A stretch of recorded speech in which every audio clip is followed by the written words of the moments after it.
Hey, it's Kelly here, former crack addict, recovery coach, and Life Beyond Sobriety. That is my private online community for people in addiction recovery who want to set big goals now that they're sober and make those goals happen. We learn strategies in weekly live coaching sessions to make those things come true. Go to lifebeyondsobriety.com and check it out 2 weeks for free. Yo, yo, yo, ladies and gentlemen, welcome to another episode of No Snooze. No Snooze. This is the Hood CNN, the best morning show in the world. We got everything that you need to know about what's going on in your town, city, your country. We got insights on the culture, whether that be sports, movies, music, and just overall, just life in general, man. People's well-beings, you know what I'm saying? I am your host, Dezo the Introvert, and I'm joined by my man Easy. And look at who popped up. Look at who Top of the top, man. Look at who popped up. What's the word? What's the word? From the top of the morning, man. And Bandits Matter, aka Context Matter, aka that boy from the Bronx. I don't even know if you're from the Bronx. No, nigga, that is that's yo. I That's don't even dead, yo. That's so I don't even know. Oh my god. Yo, let me do the intro. Let me do the intro. Hey. Yo, top of the board. That's salutations to all the people in the free world. That's Bronx. It's Brooklyn. Yo, oh my god. oh my god. That's all you just Jesus right? Christ. All the way, man. I'm in the Bronx, but Brooklyn all the way, man. It's all up. God damn. Oh, thanks for your. Wait, You're in the Bronx. Now, Don't make it seem like I'm wilding. No, you're you're wilding. wilding. No, I'm not from Brooklyn. I'm not from the Bronx. I'm from Brooklyn. Let's go. Right, you can't be throwing wrong jackets on people, Dezo. You can't do it. It's cool. We good. You're now rocking with the No Snooze Button Show. More the show, powered by the people for the people, man. We appreciate y'all for jumping on this journey with us. Don't forget to like, comment, and subscribe. Definitely hit us with the feedback. Let us know what's going on in your city, your town, your community, so that way we can know what's going on. Let us know if we're wrong. If we said something that we didn't like, let us know, man. You can hold us to the fire. But you already know the vibes. I'm the host that does the most. And you already know, man. I'm joined by my two brothers in crime. We got the 4-man team right now. I don't know where Ox is at. Ox is probably knocked out like a motherfucker. Snooze button, man. You know what I'm saying? Oh, he was doing that show Pirate. You know what I'm saying? If y'all haven't tapped in with Ox and Pirates America, you know what I'm saying? Tap in. For sure. Now I got some questions I have for Pirate. I'm not gonna hold you. Pirate. You got some explaining to do. I don't know if I feel the same way. I think because I saw there was one time that he put a comment about the Electoral College and that how he feels that that's necessary and shit like that. I disagree 100%. I think they're lucky I was busy. If I wasn't busy, I could only listen. But if I could have tapped in, I had a lot of shit to even like just to talk about. You know what I'm saying? I need to. Cause shout out to the show. Shout out to the show for sure. But I just got some questions. Next time I'll probably pop up on the show. I know Ox drops the link, so we'll chop the show. But again, if you're not tuned in, that is a straight politics show where it's with Ox and Pirate to discuss the policies, politics, what's going on and things like that. Completely rated R, you know what I'm saying? So if you don't got tough skin, you know what I mean? And you can't pull your skirt down, then this not gonna be the show for you. Also, tap into the Champagne Room. We just had one last week. It was definitely a movie. Salute to Ox putting in that pain. And then also tap into the Ox Court. Ox Court versus Hypocrisy.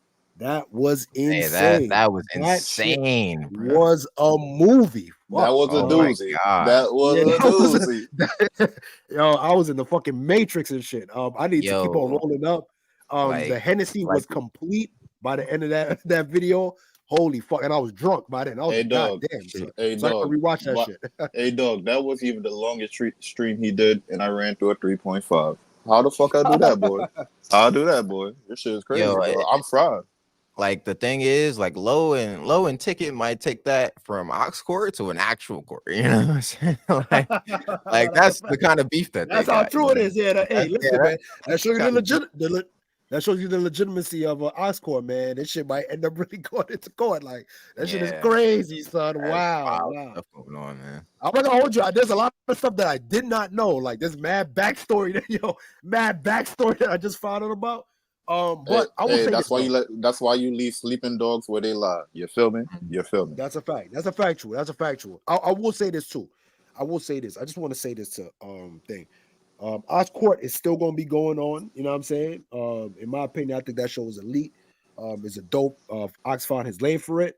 Ox, you're nasty because you did prosecutor and judge, and you lost me on the last one. That's where you lost me, big dog. You lost me on that one. You try to be the prosecutor. You should have let me judge on that one because you needed to be the prosecutor so that way you get your bearings. You got thrown for the loop. You got, and then eventually you just that case got dismissed because it just turned into a shit show. A shit show. A Jesus shit Christ. show. You know what I'm saying? It's beyond because I will a shit say show. this. It's horse shit show. That's a fact. I will say this, right? So I agree with hypocrisy, right? But it is what it is. Like hypocrisy comes in all forms. You know what I'm saying? Like we can't stop. You can't have high ground for hypocrisy because everybody has hypocritical views on things. There's certain things, you know what I mean? Whether they let it be known or they don't let it be known. You see what I'm saying? So we can't. It's a hard thing to have this like. And I get Ox's point. I agree with him. Like you know what I'm saying? Like we should definitely call out hypocrisy for sure. But to hold people to the fire for hypocrisy, it's hard to do that because everybody, you can fish. If anybody go into your background, they're going to pull out some shit like, yo, now you don't, or you may not feel the same way how you feel about things in the past. You see what I'm saying? So it's tough to do that. But I will say this too. To all the dick munching, like because I'm seeing a lot of dick munching. It is fucking insane. A lot of you niggas that's trying to either get into the content game or just dick munch whoever you like or whatever the case may be. Yo, watch out. You know what I'm saying? Like, you know what I'm saying? Like, yo, there's a lot of shit y'all don't understand when it comes to, first of all, content creation. There's shit that I don't know about it. There's shit that Ox don't know about it. Like, to me, this YouTube shit is dumb new to me, like, being in the space, you heard? So, like, for me, I look at it like it's a learning opportunity to learn about the internet. It is what it is. But it's a whole different ball game. You see what I'm saying? But my point is, like, people don't even know, like, you don't even know how to run a business.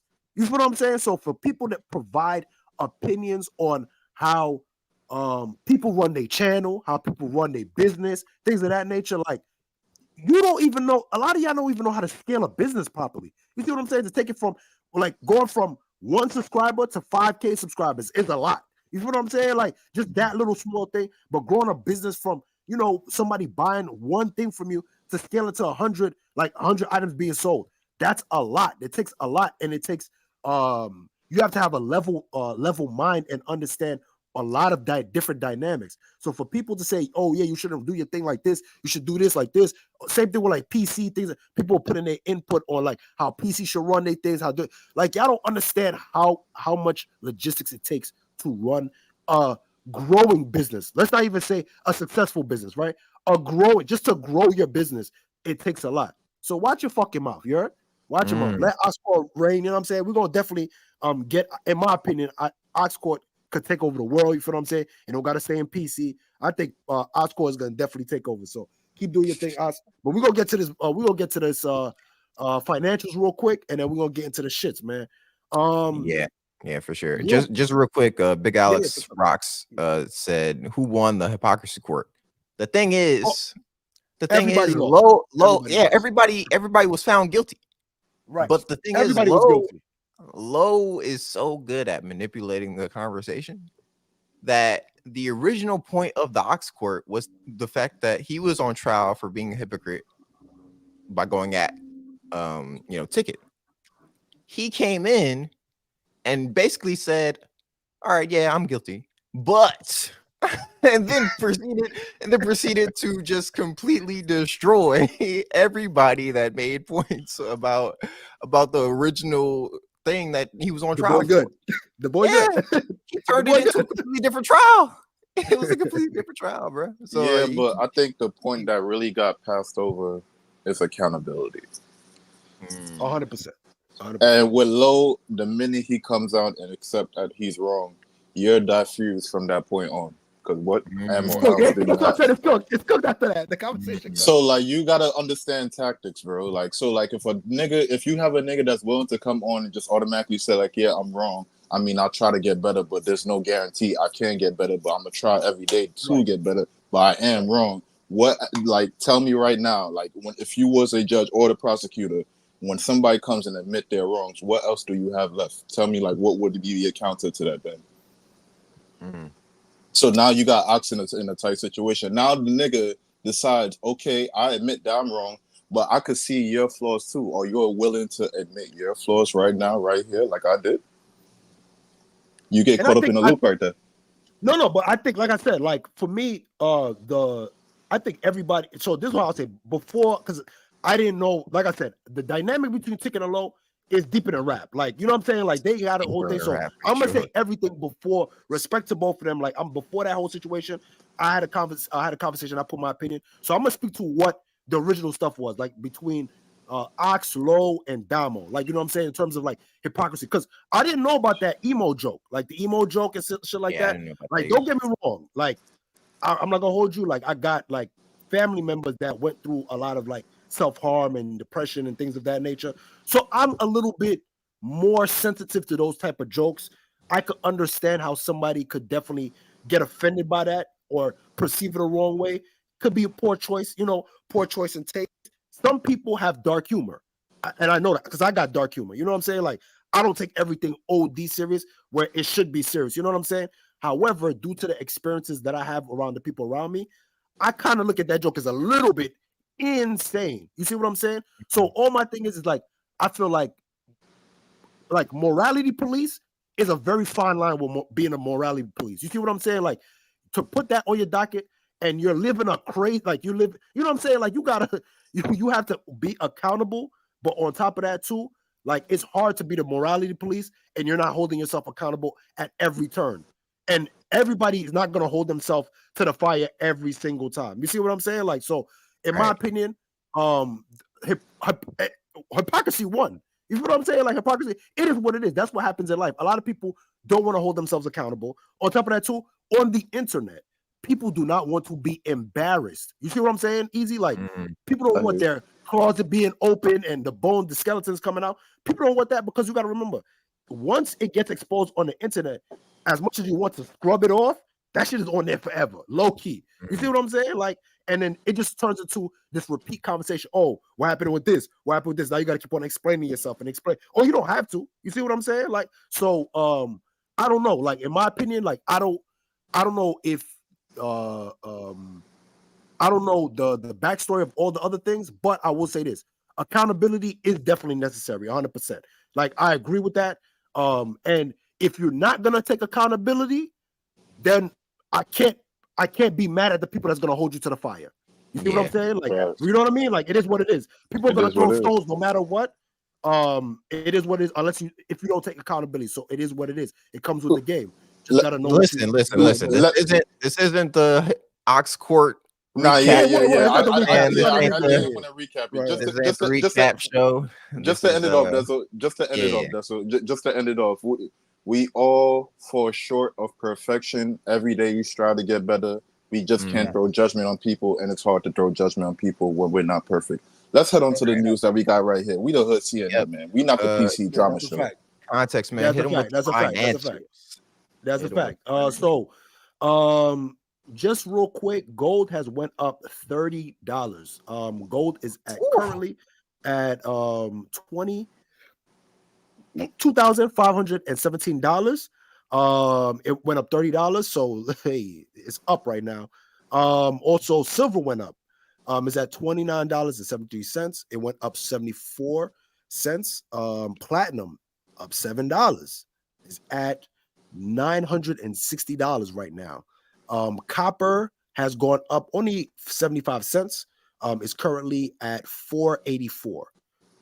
And just to give you a couple of the gas prices real quick. So Philly went down 4 cents. Regulars at $3.43. Premiums at $3.95. Miami went down 26 cents. Miami's $3.61. Premiums at $3.79. For Detroit, what up to my people? What's good to my guy Ship God? What up though? Down 17 cents. So it's at $3.45 for regular, and premiums at $4. New Orleans, it's at $3.02 for regular, premiums at $3.57, down 6 cents. Denver, up 4 cents, is at $3.34, and the premiums at $3.75. And San Francisco is down 39 cents, is at $4.67. and the premiums at 520. That is the financials. Also the gas prices. Most of them went down, so you're about to have a lit weekend. Be safe. You already know. Safe driving. Don't drink and drive. Call an Uber. Call a Lyft.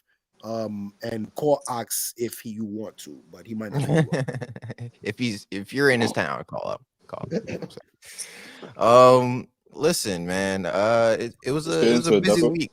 Yeah, it was a busy week. You know what I'm saying? We got everything from Chick-fil-A announces that they're launching a streaming platform. We got we got what the fuck? We got a man who pulled a gun at Burger King for just because the worker wouldn't take drugs as payment. We got a lot of things. But I want to start with Lil Yachty, right? Lil Yachty crashed out last night on Caribou and Mitch, which is the guy that he runs a podcast with. Lil Yachty was on Instagram Live telling people how Caribou was verbally abusing people and how she's not a good person and that she's clinically imbalanced, and that's the reason why she got kicked out of the group. Caribou, I guess, came out and said that the reason why she's not in the group anymore is because Lil Yachty was stealing money from her. But Lil Yachty said, never that. It's basically more so, she's crazy. She's a crazy person. I don't know who to believe in this situation. Wasn't Shorty? Let me rewind real quick. Wasn't Caribou originally Lil Yachty's assistant turned rapper? Yeah, that's the story. Lil Yachty in the clip says that she was waiting tables somewhere before he found her. I believe it. Yeah, so Caribou, respectfully, real quick, Dezo. Yeah, you're a bozo. You fumble. Talk about fumbling the bag. Ladies, just real quick. Don't fumble the bag like this. Don't be Caribou. What happened? I'm gonna tell you what this is, Dezo. This is where your ego gets elevated, right? You get introduced to a certain lifestyle, right? Funded by Lil Yachty. And in his opinion, it's probably poor choice. In his mind, he's like, yo, with this pen, I could write anything for you. Give me any female, I could turn her up. You see what I'm saying? Right, yeah. And I thought he probably looked at her and said, yo, you know what? She want to rap? Cool. I turn her up, put her in the group. You know what I'm saying? And she was doing her thing. She was getting a little bit buzz and all that shit. And in my opinion, I think especially this past year, we've been seeing her more in the forefront. And I think her ego got elevated and thought she was bigger than what she was. And unfortunately, respectfully, you're not. It's insane too, because Lil Yachty dropped the reference tracks to her freestyle on Off the Radar, and on the radar. My bad. Yeah, not off. And also the radar now, though. I'll tell you that much. And also, it's just crazy because like, I mean. If Caribou has probably turned herself to Iggy Azalea at this point. If you would have told me the percentage, close, Tex, not even close. She don't have nowhere near the fucking notoriety or the fucking the. She ain't get the profit or the asset from the game that Iggy did. She's nowhere close. You have to find a smaller name. Right. My fault doesn't. Nah, you're good. If you would have told me the percentage chance that Caribou wrote, her raps, I would have said a good 50%. You know what I'm saying? I think it was a toss up. You know what I'm saying? I didn't know that Caribou didn't write anything. You know what I'm saying? No, I didn't know Dezo. Word. You can clearly see. Hold on. I didn't know that. Go ahead. I didn't know that. Easy. What do you think? Do you think it was obvious that Caribou didn't write anything that she was saying? I mean, she was talking some freaky stuff. I didn't know Yachty was capable of talking real freaky. Well, me personally, right? Hold on, Tex. I know he wrote for the City Girls. but the stuff that she was saying. No, but here's the thing, right? Here's the thing. The way how she spitting her shit though, it sounds like a carbon copy of what he would give somebody. And to be honest with you, it don't sound like he really like. I know he trying to like I kind of agree with Tex. Like, yeah, he trying to do this thing with her. Like, yo, bigger up. I could take this artist right. Not even an artist, cause I don't even think she a real like full-time artist. Like, you're not putting like I know you're not. I know you're not doing what artists really do. Like putting in the work. Like really putting in that work. Like no way. So probably took an artist like, yo, I could bigger up and shit like that. But didn't really like. He didn't really 100% like I'm gonna make sure this is a big artist. Probably did her thing with it, but like, yo, from what I'm hearing, it's like. You sounding just like him. Like, this shit not really nothing. Like, what the fuck is this bullshit? So like, yo, I've been heard about her leaving, but then you talking crazy about him. Like, that's even worse. Like that's crushing your image, mama. Like, that don't work right there. Like, and then all this shit pop out. Yo, if a nigga got dirt, yo, and this why. Okay. Oh shit, that's not true. Yeah. There we go. Oh, that shit is crazy. That shit is crazy. Yo, stream y'all hating, bro. Stream y'all hating. Yo, hear what I'm saying though. Hear what I'm saying. Yo, if a nigga got dirt on you like that, why are you talking crazy about him like that, bro? Like, don't do that. That don't work. That don't work out for you. I believe what Yachty's saying. Bro. Now, if it's true that he was stealing money from her, that's a whole different situation right there. He's paying her. What the fuck are we doing? What are we doing here? He's paying her. She signed to him, bro. She signed to him, bro. What are we doing here, son? Nah, take it away, Tex. Take it away, Tex. Take it away, Tex. Here's my thing. Like, in my opinion, this is some bozo shit. Like, you sound dumb as hell, shorty. Like, how is he stealing from you when you're signed to him? On top of that, he actually paid you to be his assistant. So I'm pretty sure you was on the payroll or some shit like that. What are you talking about, shorty? Like, now, cool. He making bread, blah, blah, blah. Whatever percentage, maybe the percentages, she may not understand the business and not understand. Maybe he's finessing. I wouldn't say finessing. Maybe he's taking more what she thought she was going to get in the percentage. Maybe she doesn't understand how it works out, how she's supposed to get paid out. And that's what it is. Now, shorty, listen, you got a nice little face. You know what I mean? You got a nice little figure. You doing photo shoots. Just because go put mad pictures out on IG, let some brand sponsor you, and you still up. You still got a little thing, and get up out of this hip hop shit, because this hip hop shit ain't for you. Like, don't try to keep going back and forth and keep with the music shit. Nah, you know what I'm saying? Yeah, facts, Nigel. Just go be an IG model. Get a brand. You trying to promote it to be an IG model, like Text? That's what you trying to do, bro. Make an IG model now. Like, all right, rap career done. Just promote yourself in OnlyFans now. I didn't think OnlyFans. She could go run up a bag in Sheen. She could run a bag in fucking. You know what I'm saying? Like, what you run a bag in Timu? You know what I'm saying? Do fucking what is them shits? Box opening, PO box opening from Timu, nigga. You know what I'm saying? Fucking shows how you use an electric fucking stove and shit. I don't know what to tell you, bro. But this hip hop shit is cooked. It's cooked.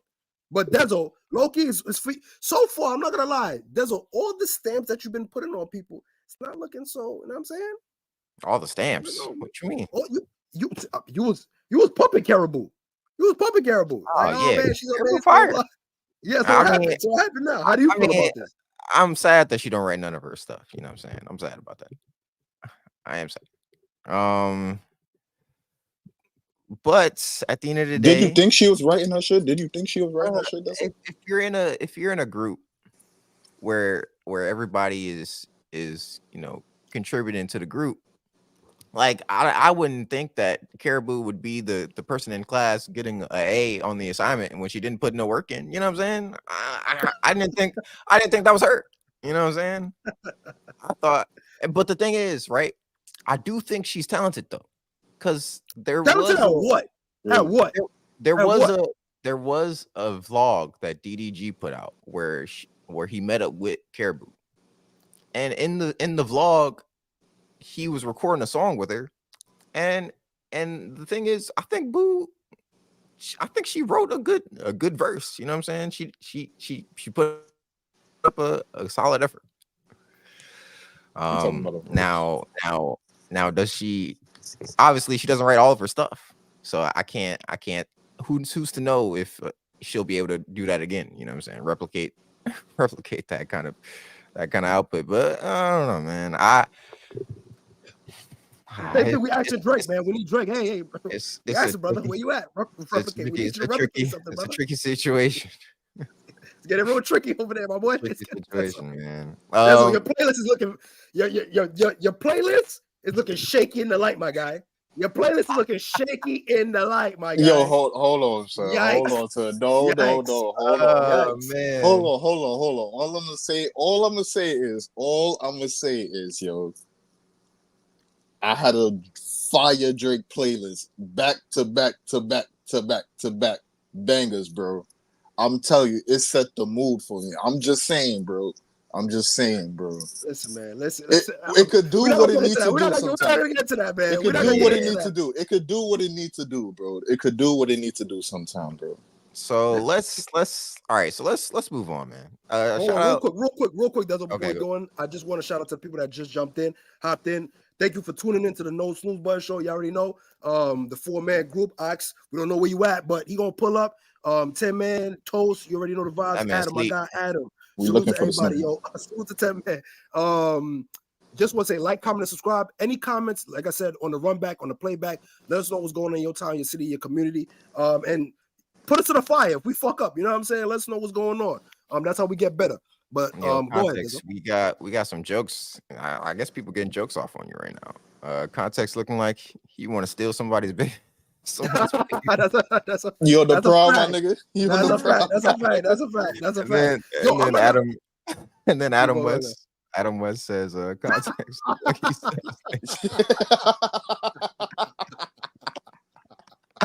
Yo, fuck with your boy, Adam. Late weed is crazy, right, bro. You going to the moon if you fuck with me, Adam. We're gonna take it to the moon, nigga. You're fuck with me.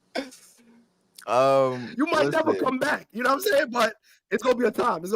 Man. Might never come back is crazy, nigga. That is crazy, nigga. Sound like Smokey from Friday, nigga. Sounds like Smokey from Friday, boy. Yeah, facts. You might come back as a whole new nigga. You might be a whole new person, son. So listen, Chick-fil-A says that it's launching its own streaming platform. The plan is to launch. I'm out. I'm cool. And he really did. Hey. The plan is to launch a slate of TV shows. There are also talks of doing animated projects. Chick-fil-A, TV shows and animated projects. So, like, is it going to be about burgers? Like, what's going on? It's going to be about chicken, man. It's going to be straight shows about chicken sandwiches. They might incorporate the cow. You know the cows on the marketing. That'd be a fire show right there. Nah. I need more info. I need more info, bro. Ain't no way, bro. So multiple shows. Anything is possible. No.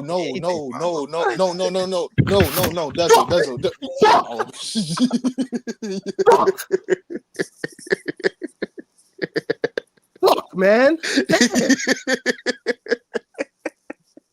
Fuck. Sorry, y'all. My fault, yo. I'm out, yo. Y'all gotta take a break, son. I'm rolling up, bro.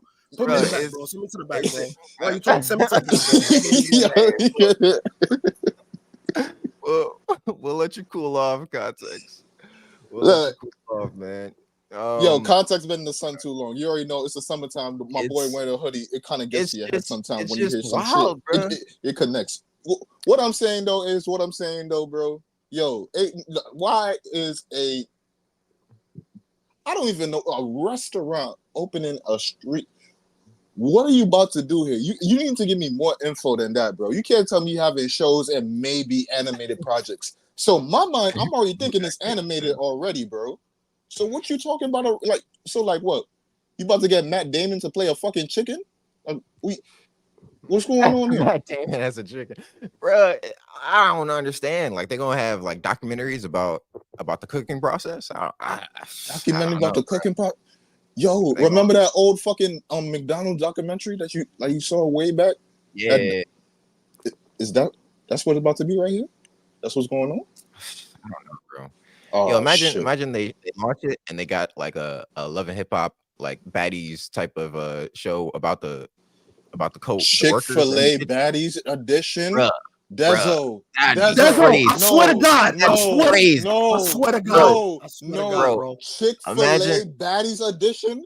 Imagine they beefing at work while serving chicken. Oh my God. Oh man. Yo, they go from my pleasure to I told you, bitch, you wasn't shit. Low key. I might be rolling. Now you rolling. Yo, Dezo, send him to hell. No, Dezo, send him to hell. Send him to hell. He destroyed his camera. Now he rolling. That'd be wild. Send him to hell. No way. We all know the top. No. The top tier fights is at where? Fast food restaurants. I'm not gonna front. The best fights that we've ever seen online is in a fast food restaurant. So that's all I'm saying. Are you about to exploit your people for monetary gain? Nah, momentarily. It ain't just black people that work at Chick-fil-A, man. Right. We getting all of them, bro. We getting all of them. Yeah. The everyday beefs from Chick-fil-A. Black, brown, white, all of them. Yeah, facts. Hey, Chick-fil-A, if y'all go through with that, I need my percentage. You know what I'm saying? Hey, everybody, send this video to Chick-fil-A. Leave me out of this shit right here. Leave me out of all this bullshit right here. Throw all this shit down the fucking drain. I'm rolling. Throw all this shit out the fucking drain, man. Yo, listen, man. Until you come back with more info, keep me out of it. Yeah, man. I don't know what Chick-fil-A is doing. I hope no other fast food spots follow suit. Like, imagine McDonald's talking about, we launching a streaming service. Like, we about to count it. We gonna have a streaming service. And the thing is, McDonald's got the money to do it.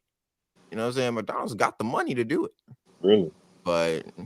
But I just don't. That would be a crazy company. So you got the money to do that shit, but you can't fix the goddamn fucking ice cream machine in your stores, man. Facts. Hey, but easy. That's the point though. Like they break them down in order to get you to come back. You know what I'm saying? Spin the block for them. You know what I'm saying? That's how they do it. Yeah, but after a while, I start to fight the employees. So what goes on there? There we go. I mean, Steve, that's what I'm saying. Easy. And now you exploit your people because I'm the nigga. Right, I'm the nigga. Listen, remember, I'm the nigga. Yeah. No. Exploit your people, right? Exploit your people, right? Because this shit is crazy. You see this shit, Dezo? No. I'm glad because we're gonna spin the block, especially when we get to that good fucking Dr. Umar bum ass job. You see how this shit leading up already? You see how this shit leading up? Yeah. No. Fuck this shit at this point, Easy. Listen, we can't take we can't take everybody with us at this point. At this point, the loss that's lost, you're lost. I can't save you. I can't tell you what to do. So all you lost ass niggas, I'm gonna make some bread off y'all now. Fuck that, son. Nah, son. We're exploiting, bro. It's cooked. I can't save everybody, bro. If you don't have the mental fortitude to get past all the bullshit and listen to what people are giving you when they give you good advice, when we're talking about upliftment, when we're talking about power dynamics, when we're talking about economics in our community building, things of that nature, then what the fuck am I doing at this point? You see what I'm saying? Don't get me wrong. I'm still gonna spread the message and try to include people but there's gonna be some people that just fall by the wayside. And those people, son, I'm making some money on off y'all. Fuck that. We out. Shit. Let's go. But listen, man. Go ahead. Shout out to Chick-fil-A. Hope y'all do it big. I guess. You know what I'm saying? I'm. You know what? I'm actually interested to see what the first show that they put out is. You know what I'm saying? If the first show's fire, then maybe this would be a good idea. But I don't know what it's gonna be about. No, I think it's a bad idea. I'm on the front. But if we talking about the fight shit, for sure. Yeah. Like a compilation of Chick-fil-A fights. Facts. Like on some bum fight shit. Remember back in the day when they had the bum fights? Yeah, that'll kind of go. I'm not gonna hold you. That might go. Put it on TikTok though. Put it on TikTok. Don't stream it. Right. This is disgusting. Let's get on to the next topic. Yeah. So, in the craziest news of the week, before we get to the nerd stuff that I want to hit up real quick. In the craziest news, man, a man in Denver, a man who was convicted of pointing a gun at a Burger King drive-thru worker who wouldn't accept drugs for payment and later shooting at other people elsewhere the same night has been sentenced to 143 years in prison. Listen, man, I don't understand how in the world you thought it would be like listen, man, this is why they tell you sell the product. When you got good, don't use the product, sell the product. You know what I'm saying? This is not one of them cases where I think he thought this through at all. Like you thought you was gonna be able to sell drugs to the Burger King drive-thru worker? Yo, that's the when they heard the slogan, I can have it my way, they took that shit literally, bro. Like, okay, so like, yo, real quick, yo, hold on. I pull up with a dub. All right, I order a Whopper, I order 2 Whopper Juniors, and I order a mozzarella sticks right there. All right, boom, that shit comes to like $17.69 right there. All right, I pull up with a little dub right there, like, yo, my fault, my nigga. I don't got no fucking Yo, real talk. I just spent my bread on this shit right here. Some bullshit, real quick. I got this dub for you, real quick. Girl. I got more dope in the crib. Yo, here this dub right here, my nigga. Yo. You should have it my way, my nigga. Yo, we could work something out. Yo, when I pull back up next time. When I pull back up next time, I got you with the bread, but hold this dub down. And you know what to do, my nigga. Y'all nigga be showing the register all the fucking time, dog. Come on, son. Thank you, nigga. That's my point, nigga. Hold on. So first of all, yo, hold it down. So I come with the big Za pack. You feel me? Shout out to Turk Bros. You know what I'm saying? Shout out to them. You know what I'm saying? Damn. Big bag. Come with the Za. You feel me? When I come with the Za pack, you feel me? Hold me down, my boy. Yo, listen. It's the same thing like you do, like, you know, I'm sending the Cash App and all that shit. Yo, bro, all you gotta do is pay for it. Yo, go into your pocket. I know you get a little discount. Pay for that shit for me, bro, and you get a free dub, my boy. What's up? I might even throw an eighth for you, my nigga. Here's an eighth. Bang. Cheetah piss. You good. Valid. You smoking good now. Like, come on, son. What's up with you? Yeah. Down bad. Now he got to go to jail because you didn't want to hold it down and look out for him. Now he got to go to jail because he crashed out. He tight now. Because all he got is drugs and he hungry. Come on, son. Yo, now, you see, this is what we're talking about. We're not community building, bro. We're not community building. You see now, I try to give you that dub. You deny me. You call the boys on me.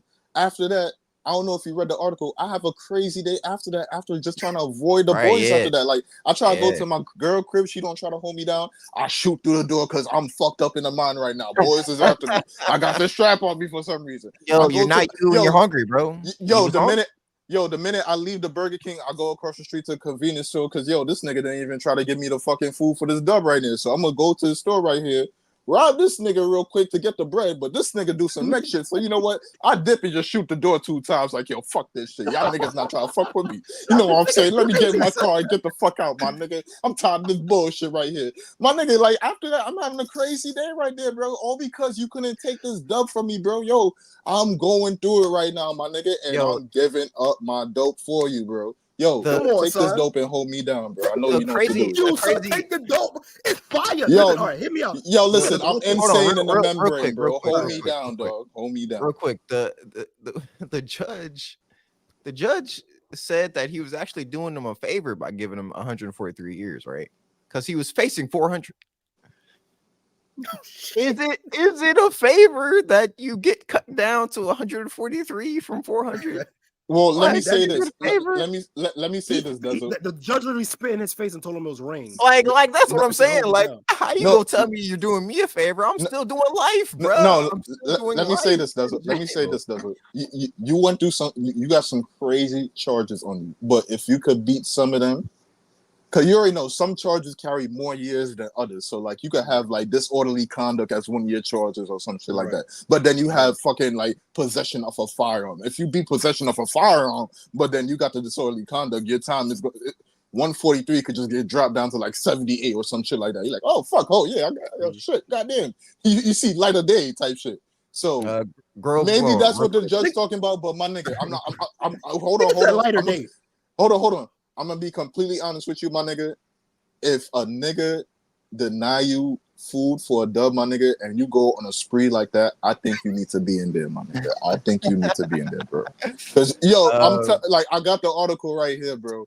The nigga went through like that nigga right after that moment, bro. He's going through he something. went through a fucking day, bro. Like, Yeah, he was no going way, dog. You gotta you need some time to sit down, bro. You need to sit down and really talk about shit. Grove Money, man. He was found guilty of 17 crimes, including 8 counts of attempted murder. So that's not good.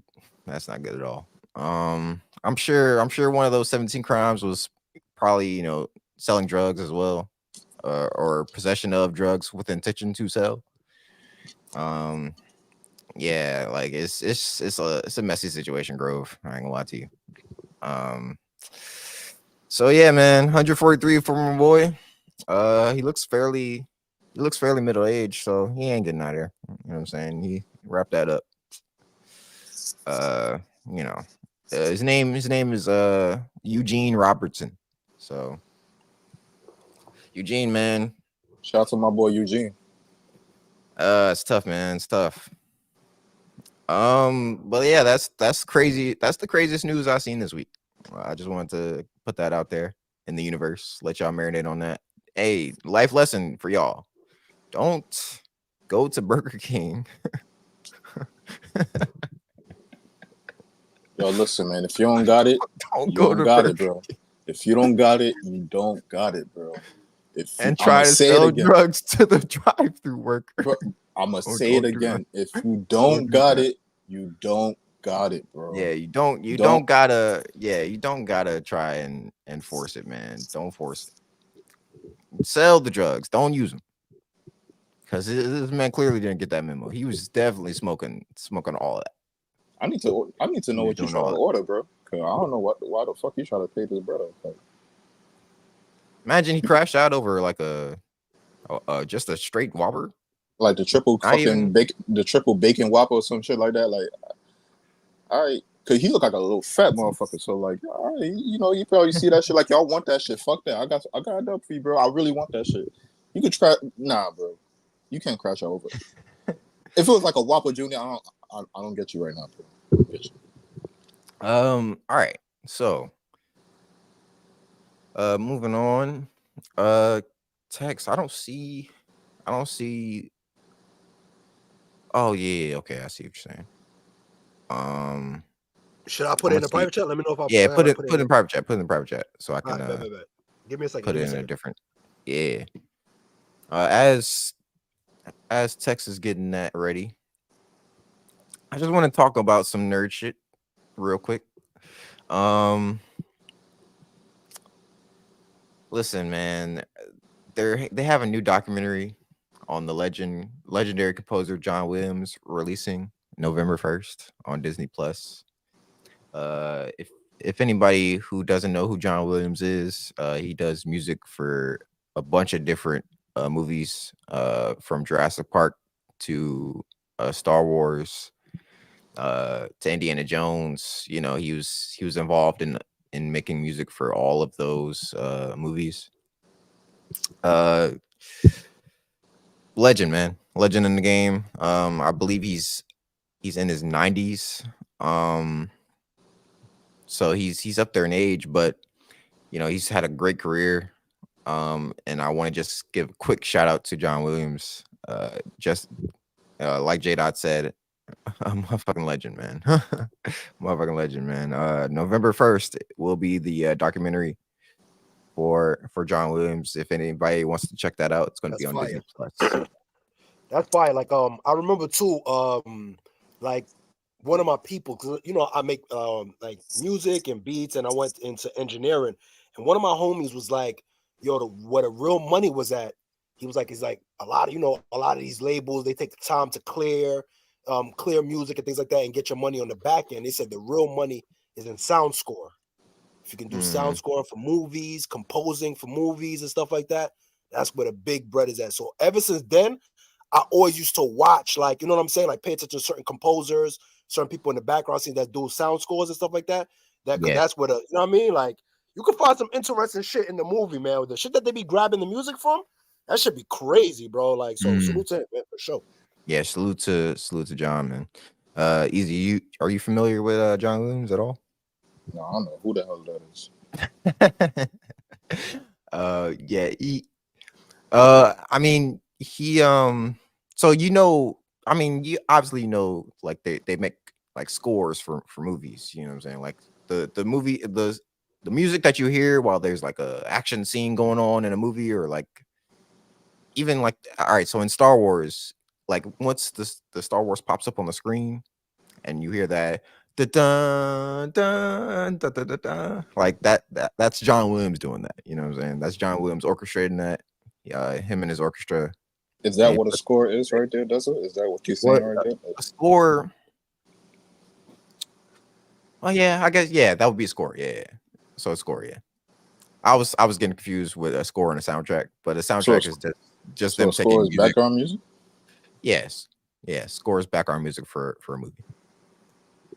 So John Williams was responsible for like what, the whole game? Like he ran a monopoly, or He would go in and him and his orchestra would compose music for specific scenes or specific um like intro music or outro music, you know what I'm saying? Like the music that's playing battle during the credits. scenes, like Yeah, anything yeah, that anything that involves has you like needing music. emotional, yeah.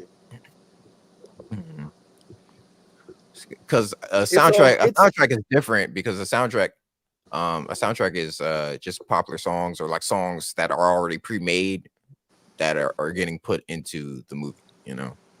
So if you hear like a Kendrick Lamar song getting played, like John Williams doesn't do that, like obviously, you know what I'm saying? That's just them getting the song.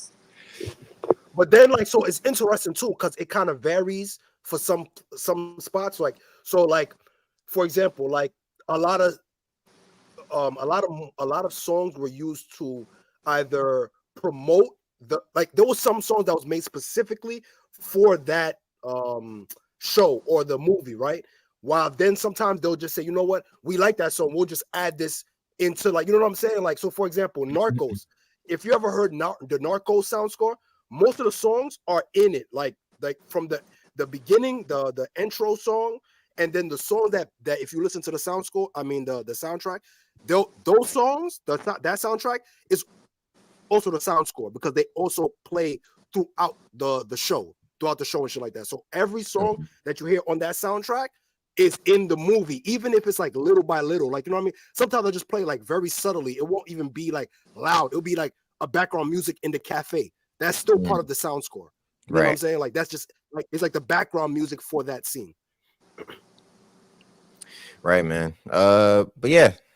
So if anybody's interested, you know, Disney Plus, man, November 1st.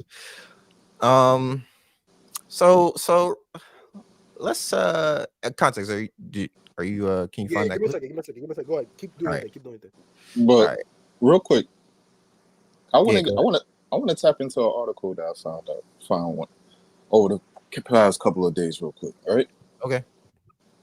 Let me give it a chance to read it real quick. So the title, right? Woman arrested at Indiana Applebee's after argument over all-you-can-eat deal.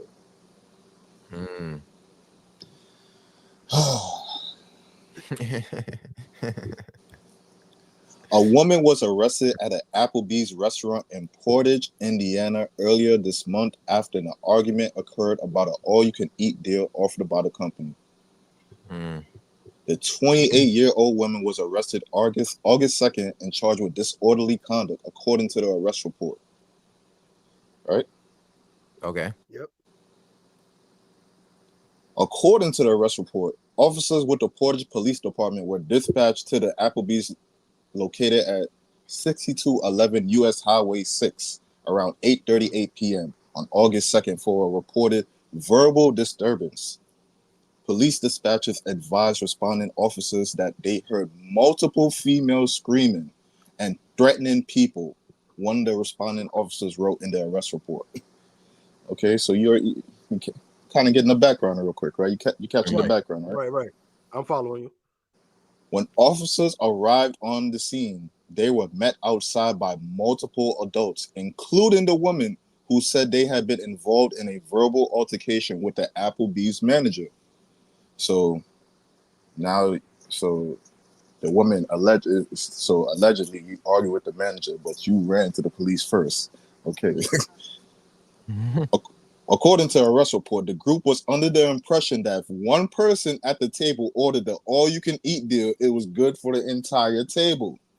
Okay. Okay. So these motherfuckers came in trying to finesse a fucking clear and cut deal. So according to a July 29 news release from the restaurant chain, the all-you-can-eat deal in question is the one that offers endless boneless wings, riblets, and double crunch shrimp. That shit sound lit. I ain't gonna lie to you. I'm gonna have to pay it. I'm gonna have to pay a good deal. Yeah, a good deal. But served with endless fries for $15.99 per person. Per person. When the manager informed the table that that was not the case and that each person would have to pay $15.99 for the deal, quote unquote, words were exchanged. According to the rest report. The group told the police the manager became very unprofessional towards it and that nowhere on the menu did it state the deal was per person. That's tough, man. That is tough. She thought she was going to go in there and run up a nice platter for the team. Here's the thing, though. Because the funny thing is they don't get arrested for trying to skip out on a meal. You try to finesse, it don't work out, right? The responding officer said in the arrest report that the woman then handed him a menu which showed the words per person underneath the bold letterings of all you can eat. The officer said he showed that to the group, and while doing so, a couple was walking out of the restaurant. The woman pointed toward the couple and told the officer she had exchanged words with them already. So you was already getting an argument with other people. They're like other people from across the table saw you finesse. They were like, yo, pay the fucking bread, bro. All y'all niggas trying to finesse Applebee's, my nigga. All y'all niggas dead fucking ass, dog. What y'all niggas doing over there, bro? As the couple exited the restaurant, words were exchanged again, and the woman became very loud and disorderly, attracting the attention of other patrons, according to the arrest report. Basically, she said, "You're mad broke. What the fuck is wrong with you, broke ass bitch?" And she couldn't take that shit. No matter even if the boys is right in front of her, say she's like, "Yo, calm the fuck down." Nah, fuck that. She calling me bro. Yo, the officer wrote in the report that he warned the woman about disorderly conduct and that another person in the group tried to quiet her, but he was unable to. At one point, the person tried to place her hand over the woman's mouth in an attempt to quiet her, but was again unable to. The woman was then placed under arrest and was later transported to the Porter County Jail. Damn, that's crazy. Another person in the group went back into the restaurant and paid the bill in full, realizing that the menu stated all you can eat deal per person. So y'all had the bread. So at the end of the day, y'all was arguing for no reason. You could have just paid the fucking bread. What see how? No. So no, you see how? We in the fucking matrix. So all that to say, real quick, you could have made an easy situation go away. But look how you've been difficult, all because somebody called you broke. Cause you already know how that went down, bro. You try to argue, you got loud, and another couple from across the table like, these motherfuckers is broke. $15.99, nigga. You can't fucking afford that. You try to finesse a fucking wing and fries, nigga. It was almost the first of the month, man. So they gotta script up as much change as they can get, man. Nasty work, bro. Now you call it disorderly conduct charge, bro. Off of Applebee's $15.99. Yo, moral of the story, bro. If you don't got it, you don't got it. Don't go to Applebee's if you know that the first is coming up and you can't afford to go to Applebee's, bro. You're trying to catch a quick finesse, my nigga. Come on. This is nasty work, bro. Or you could hit them with the za. The Applebee's people will definitely take the za. Are you shitting me? What? Yeah. If I'm working at Applebee's, I'll cover that tab, my nigga. What? You got a zip for me? For sure. For sure. What? Oh, shit. Listen, Context got something that he wants us to play on Instagram. The title is... Hey, it couldn't be me. It's just prior before we play Dezo, it's just a question. I saw this been going around for a little bit.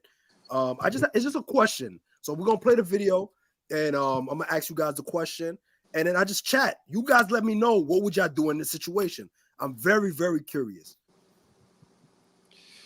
As y'all can see by the title, man, it's gonna get nasty.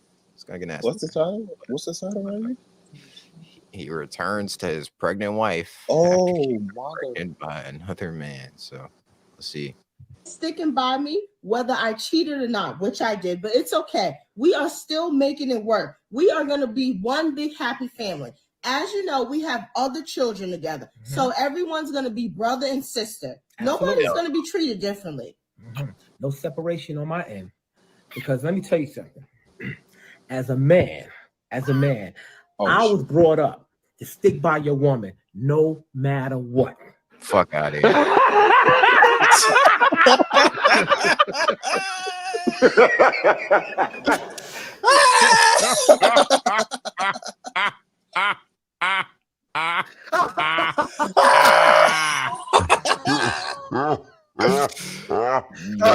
No way. I didn't guess. They OD. Oh my goodness, bro. So fellas. And chat, please let me know. Let me know what you guys think. First of all, salute to the vibes. My guy, Big Fan Breezy, was the word. You know the vibes. Oh, damn, we didn't even put the banner. We gotta put the banner. We got the banner? That's all. Oh, yeah, hold on. Yeah, we gotta put Breezy banner, man. Salute to Breezy. You can't buy energy, man. Get some fucking sleep, you heard? Yo, salute to all the people that tapped in. Remember to like, comment, and subscribe. Is the No Snooze Button Show, morning show powered by the people for the people, aka Good CNN. You know the vibes, man. Bandit land, we over here, man. Salute to Breezy, but yeah, fellas, Dezo, talk to me. I hit it right on the head, man. As a man, always comes up before you hear some straight bullshit. That's some bullshit. All right, so cool. Bullshit. All right. Listen, so Dezo, start it off, man. What do you think about this? Listen, man. Oh God, there's absolutely no way I could ever return to my wife after she got pregnant by another man. And you got pregnant by another man, and you expect me to raise that kid? As a man, though, as a man. Fuck as a man. Well, you got kids. If being a man, but you got kids already. That's what I'm trying to tell you. You already got kids with her. All right, so that's cool and all. I'll raise them over here. You know what I'm saying? You go be with him. I'll raise our kids while I go find another wife. You know what I'm saying? I'll go raise our kids while I go find somebody that'll actually respect me and not think to themselves, you know what? I'm not feeling satisfied in my marriage. I'm going to step out. That's not somebody that needs to be by my side. You know what I'm saying? I don't need, because that's going to send the wrong message. Oh, imagine sending that message to your kids, bro. Like, hey, don't worry, son. It don't matter if that woman cheated on you. Your kids don't have to know your mother. But they're gonna find out when they see their brother or sister and they don't look like him. They're gonna be like, "Yo, mom, how do you know they're not gonna look like him, boy? Hold on, bro. Hold on. It's by another man. You don't think they'll be able to tell the difference? Yo, you had the same mother. You coming out the same place. There's a good chance you are going to have the same features as. They'll probably look similar, but you know. I thought you were gonna go down the route like, yo, the other guy comes and pick up the child, and then like, you know. So my sister, my sister, me personally, my sister has a different dad, right?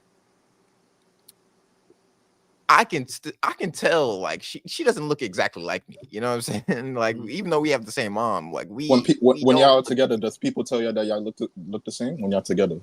No, not at all. No. But that's my sister, and I motherfucking love her. You know what I'm saying? When these kids come out and they grow up and they realize, yo, we don't look alike at all. Like two of us look alike. But him, like, what's going on with him? What's going on with the other guy? They're gonna be like, yo, mom, what's going on? Let me ask this. Let me ask a follow-up real quick. Easy. So my follow-up is like, all right, obviously, like you said, so because the roles were reversed with male and thing, right? So with your mom and your and I mean your sister, the sister dynamic, you still love her nonetheless. But don't you think, let's say you in that position, when you're pulling your kids away from the thing, now you don't think there's gonna be resentment towards the other kids and stuff like that, depending on how they live their life and when they go to their mom and stuff like that. You get what I'm saying? Because now you go and chill with your mom. Let's say you go to your mom and you at your quote unquote stepdad or the new guy's house, and now you seeing like how you getting treated, whatever the case may be. There might be some type of like, resentment or like, mistreatment, don't you think? I can't really say that for a fact, bro, because I done saw that situation play out like throughout my life, and like there was no resentment, like everything was the same. So I'll have to say like the only way I could see like people getting treated differently, like if there's like actions that's leading up to like being treated differently. So like that one kid is getting nicer things, getting treated more better, and getting more leeway on certain things, and the other ones are being held to a different standard. Like things like that, like on that kind of level or that nature, have to like come into play. But like me personally, like I've seen the situation plenty of times, and like I haven't seen like a child can't, like more times than not, like. But I did see it play out with the women's side, but more times than not, the father will have like different children from different mothers. So like one child would be from one mother, the other child would be from a different mother. Now, I'm not saying that's more common, but I did see other situations where the mother will have different children from different fathers, and they'll be living under the same roof as well. In those situations, I see them being treated the same and equally. Like, you might have different like levels, because like, at the end of the day, like your child is going to be like, every child not going to be born the same. Like everybody going to have a different personality. You might have one child that's more rowdy than the other and things like that. So you might have to handle it in a different situation. So that might come off to you, especially as a young impressionable mind. I say, you might be treating it differently. Favoritism. But at the end of the day, like your mother or your father probably know you a little bit differently than you know yourself on a different level. So you're like, you're a little bit more rowdy. I have to be a little bit more stern on you. I have to treat you a different way and things of that nature. So like, kids come in different forms and sizes. So like, that's really a subjective matter. Like you can't really just objectively say like, because you come from a different like mother or father, like, I'm gonna treat you differently. I'll probably just do the best I can with you for what I got. Well, this isn't the case of like I don't think the kids are gonna be like affecting the kid. That's what you're right, Dezo. I just don't like the fact that this man is sending that kind of message to his kids. You know what I'm saying? Like it's okay if you're being done wrong. But I'm saying though, you don't have to tell the kids you got cheated on. Yeah, that's what the mom that's something that the mom has to live with. You know what I'm saying? The mom has to be like, yo, I'm sorry, but when I was, when you guys were about 5 or 6, I stepped out on your dad and I had your brother. You know what I'm saying? That's a difficult conversation that she has to have with her kids if she chooses to tell them. You know what I'm saying? She may sometimes they might not even just act like, you know what I'm saying? Act like it is what it is. Yeah, she might act like it's just us, you know what I'm saying? But I feel like eventually the truth will come to light, because either he's going to start harboring resentment because of that, or it's going to be eating away at her, and she's going to be like, I just gotta come clean. You know what I'm saying? So I feel like the truth will come out one way or another, and it's either gonna break that family or they're gonna grow stronger together. I don't know, but it could just remain the same. It could just remain the same. I would say this. Yeah, it could. Yeah, go ahead. No, go ahead. No, I'll just say this real quick. For me, personally, wouldn't do that. It's crazy work. Crazy work. There are a lot of people, obviously there's a lot of single like family homes and things of that nature, especially by generation. There's younger moms, younger dads, and a lot of times, they make up make a mistake, but they, have kids very early, and they end up, they don't work out and they end up splitting apart, whatever the case may be. Me, I couldn't do that. If you go and you go to somebody else and I can't take you back as like this. Swap your shouts on the break. Swap your shouts on the break.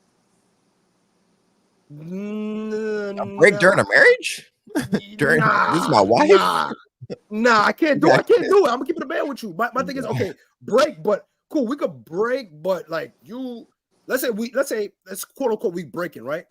We should be at least, if we're breaking, we should at least like we don't have to be like checking on each other every day, but at least you should have some type of respect, like saying, yo, I'm dealing with such and such. You know what I'm saying? Like, you know what I mean? Like, and letting the person know in advance, like, yo, I'm praying, but I'm not taking you back. Are you kidding me, son?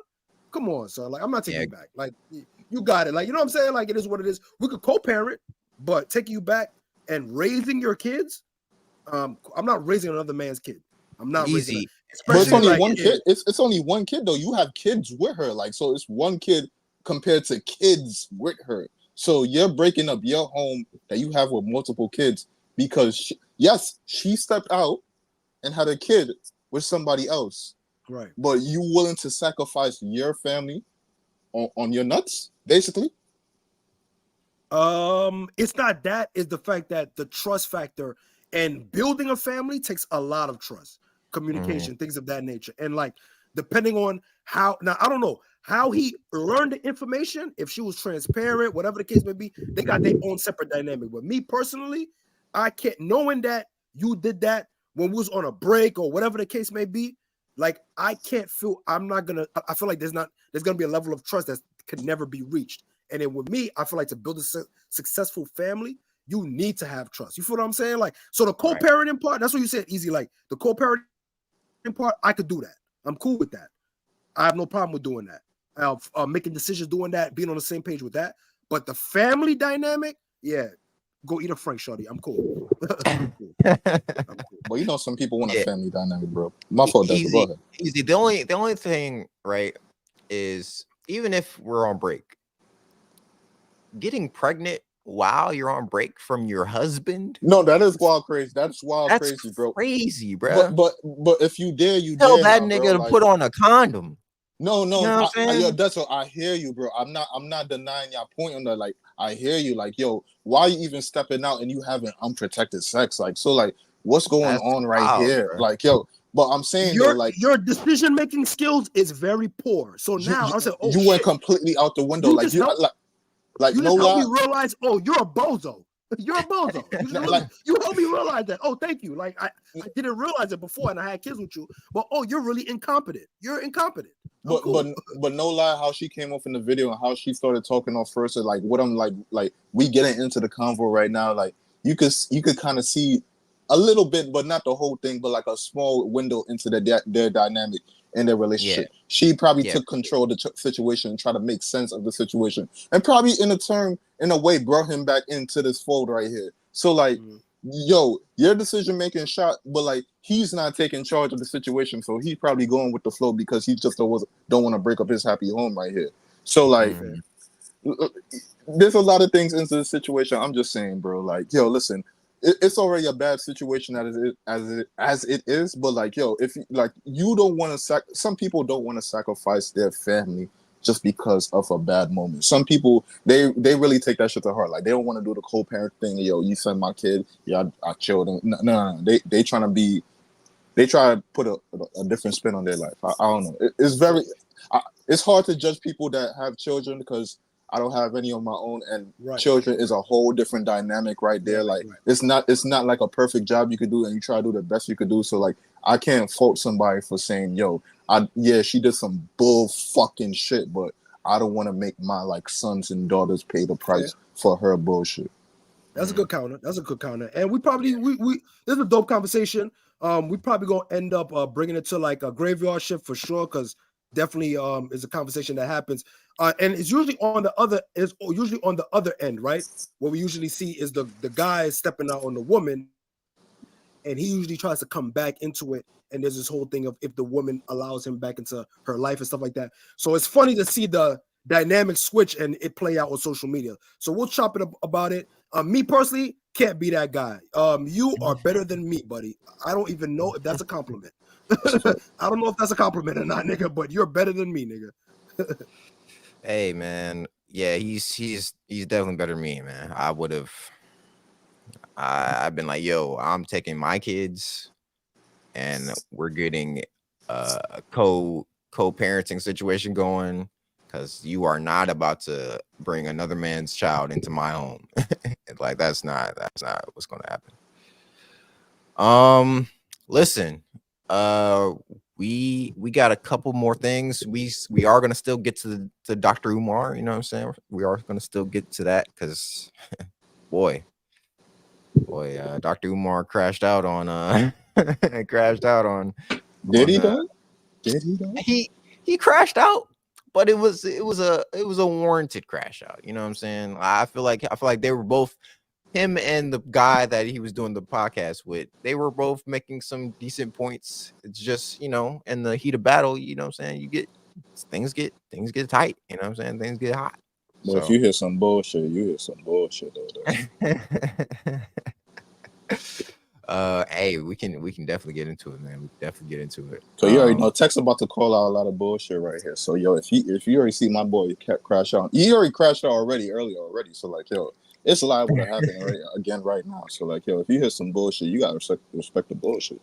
Right. Shout out to everybody that's still in here rocking with us. You know what I'm saying? We gon' keep things moving. Before we get to the Dr. Umar clip though, I just wanted to give a quick shout out to Angel Reese. You know what I'm saying? She signed a brand deal. She became it's been announced that Reese's, the peanut butter cup company, has announced that Angel Reese is their new brand ambassador and will launch an official collection of Reese's branded apparel with Angel Reese. Reese's and Reese, you know what I'm saying? It's spelled the same, so it makes sense. Right. You know what I'm saying? Makes sense. Right. Shout out to Angel Reese. And it's a chocolate sister, you know what I'm saying? Yeah. Chocolate yeah. Hey, this is when marketing goes right. Like the marketing brand going actually right, makes man. sense with, you know what I'm saying? Like, took you fucking long enough, my nigga. What the hell going on, bro? Like, was it that? Like, is it obvious? Isn't it obvious? Isn't it obvious? No. Hey, I thought it was pretty obvious. I thought that was a slam dunk right there. The minute she gets to the fucking the A, all right, give her Reese's fucking pieces, fucking. Yo, give her a sponsor, bro. Oh my god, bro. And then you see her going off like this, bro. She making history, bro. All right, man. Yo, like I said, the job, yo, they're giving anybody a fucking job, my nigga. Yo, give us a fucking chance, my nigga. I bet you we could do a good job, or even the same level, bro. Yo, and we could play nice. We could have nice chit chat with y'all. I know that's what y'all like. That's why I keep some of these motherfuckers in these positions. Yeah, we could kick game to you like Michael Phelps, my nigga. What's up? I got water. But yeah, man, shout out to Angel Reese, man. Doing it big. She's having a great rookie year. You know what I'm saying? It's everything's looking up, man. Everything's looking up. Yeah, for sure. She's gonna lose that rookie of the year race, though. I ain't gonna lie. Caitlin Clark is balling her ass off. You know what I'm saying? Oh no, I thought you did. I'm not gonna lie. Yeah, I'm not gonna lie. That one. She may have to give out. Caitlin Clark is in MVP talk, so it is over now. It is over. I'm sorry, man. And I'm not gonna lie to you, bro. Like I love Angel, but like, yo, I'm not gonna lie to you. There was a good point in time, like it was been over for me. Like she was doing her thing, for but sure. Like I mean, it was close. It was close at a certain point. This last couple weeks, man.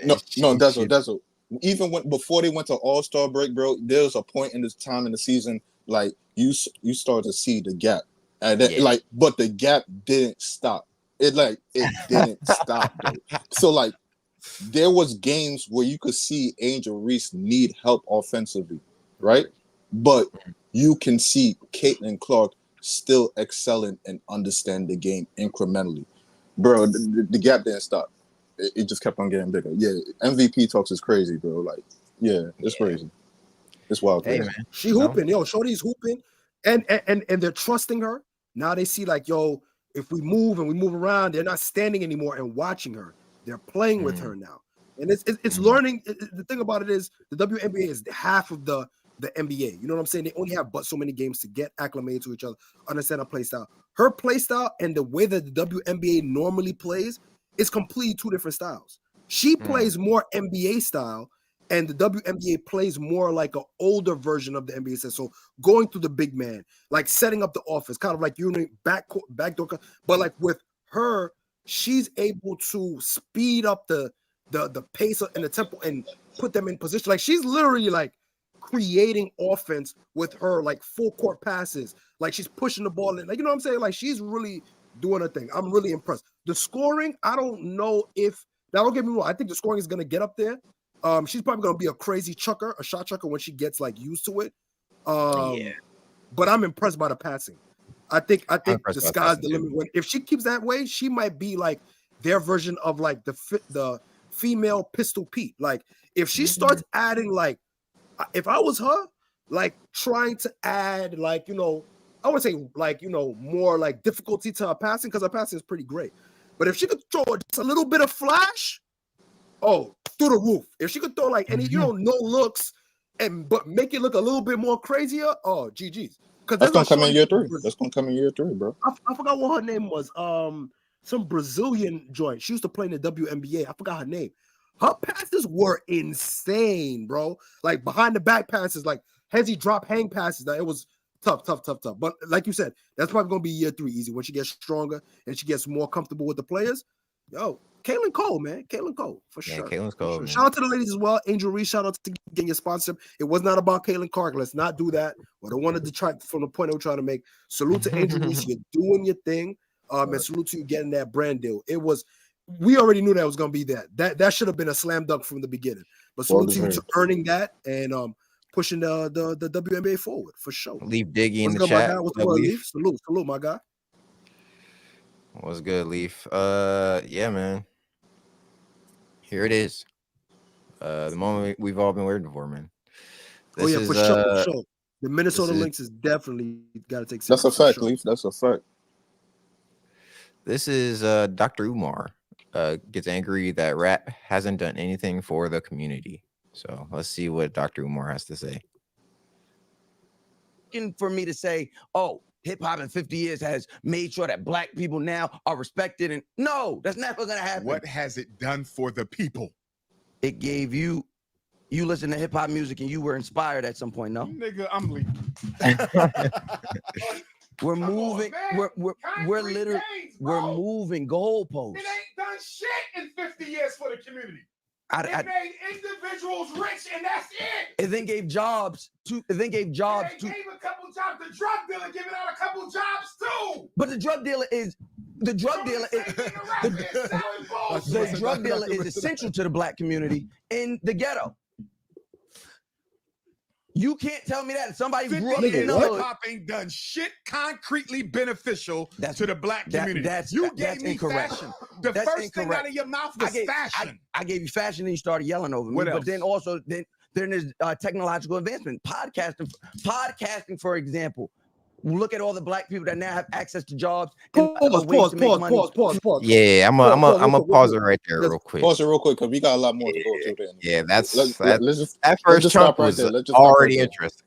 That first chunk was already interesting. So before, hold on, Tex. Before you get into it, I know the elephant in the room is, yes, the man did say that for some reason the drug dealer was essential to the community.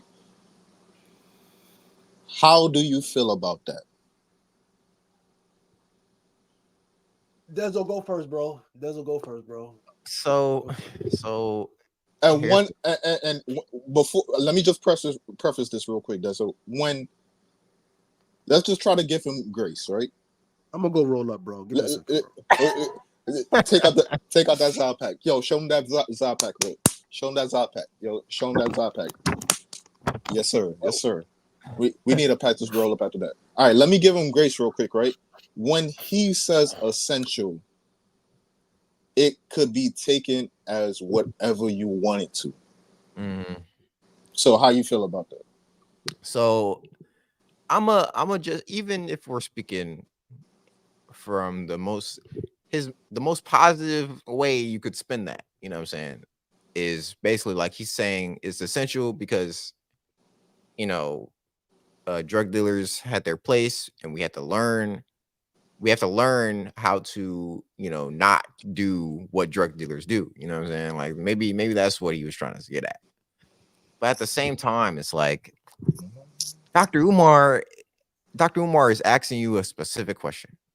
He's asking you, what has hip hop done to help the Black community in the last 50 years since its, you know, origin? And in my opinion, your first thing that you pointed out, I watched the whole podcast. His first thing that he said was fashion. If you're saying just because hip hop started up FUBU and other, you know, different companies like that, like FUBU's not even around anymore. Like nobody wears FUBU anymore. You know what I'm saying? So even I know Karkanat might not be around. Karkanat might not be around. Have you seen anybody wear FUBU? I mean, FUBU not like a highly sought out brand, but I didn't think it died out yet. I didn't know it died out. Yeah, I don't know, man.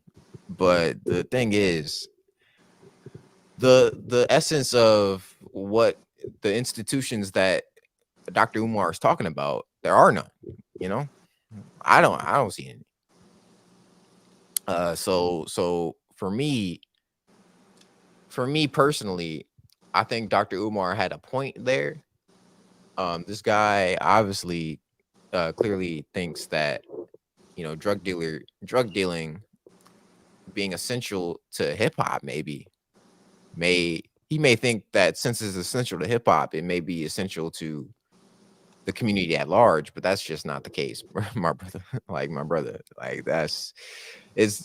drug dealing has been a huge detriment to the Black community. Like that's the reason why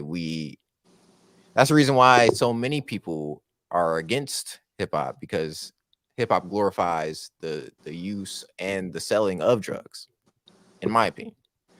You know what I'm saying? You got every other rapper talks about either using or selling. You know what I'm saying? So that's just part of hip hop that I'm not the biggest fan of. You know, when I'm writing a song, me personally, when I'm making music, you know, I try to steer clear of any of those topics, because that's just not. First off, I don't do any drugs, and I don't drink. So W sobriety. Yeah, so I just don't feel the need to come off as somebody that I'm not when I'm making music. Clearly that doesn't affect any of the people that are the higher ups. You know, Future's come out and admitted that he's been sober for a while. Still, every other track raps about doing drugs, you know, lean. So it clearly doesn't affect the people at the top. You know, they clearly don't care if they don't live, you know, what they're rapping about. They're just cool with getting the bag, man. So that's unfortunate. Easy. What are your thoughts on just that first little section right there? So that section right there, right? For what we heard right there, right? I have to. It's hard for me to separate that part from what else I heard from that whole thing. I did listen to that whole interview. Yeah, if there's other context that you want to pull in, obviously, you know.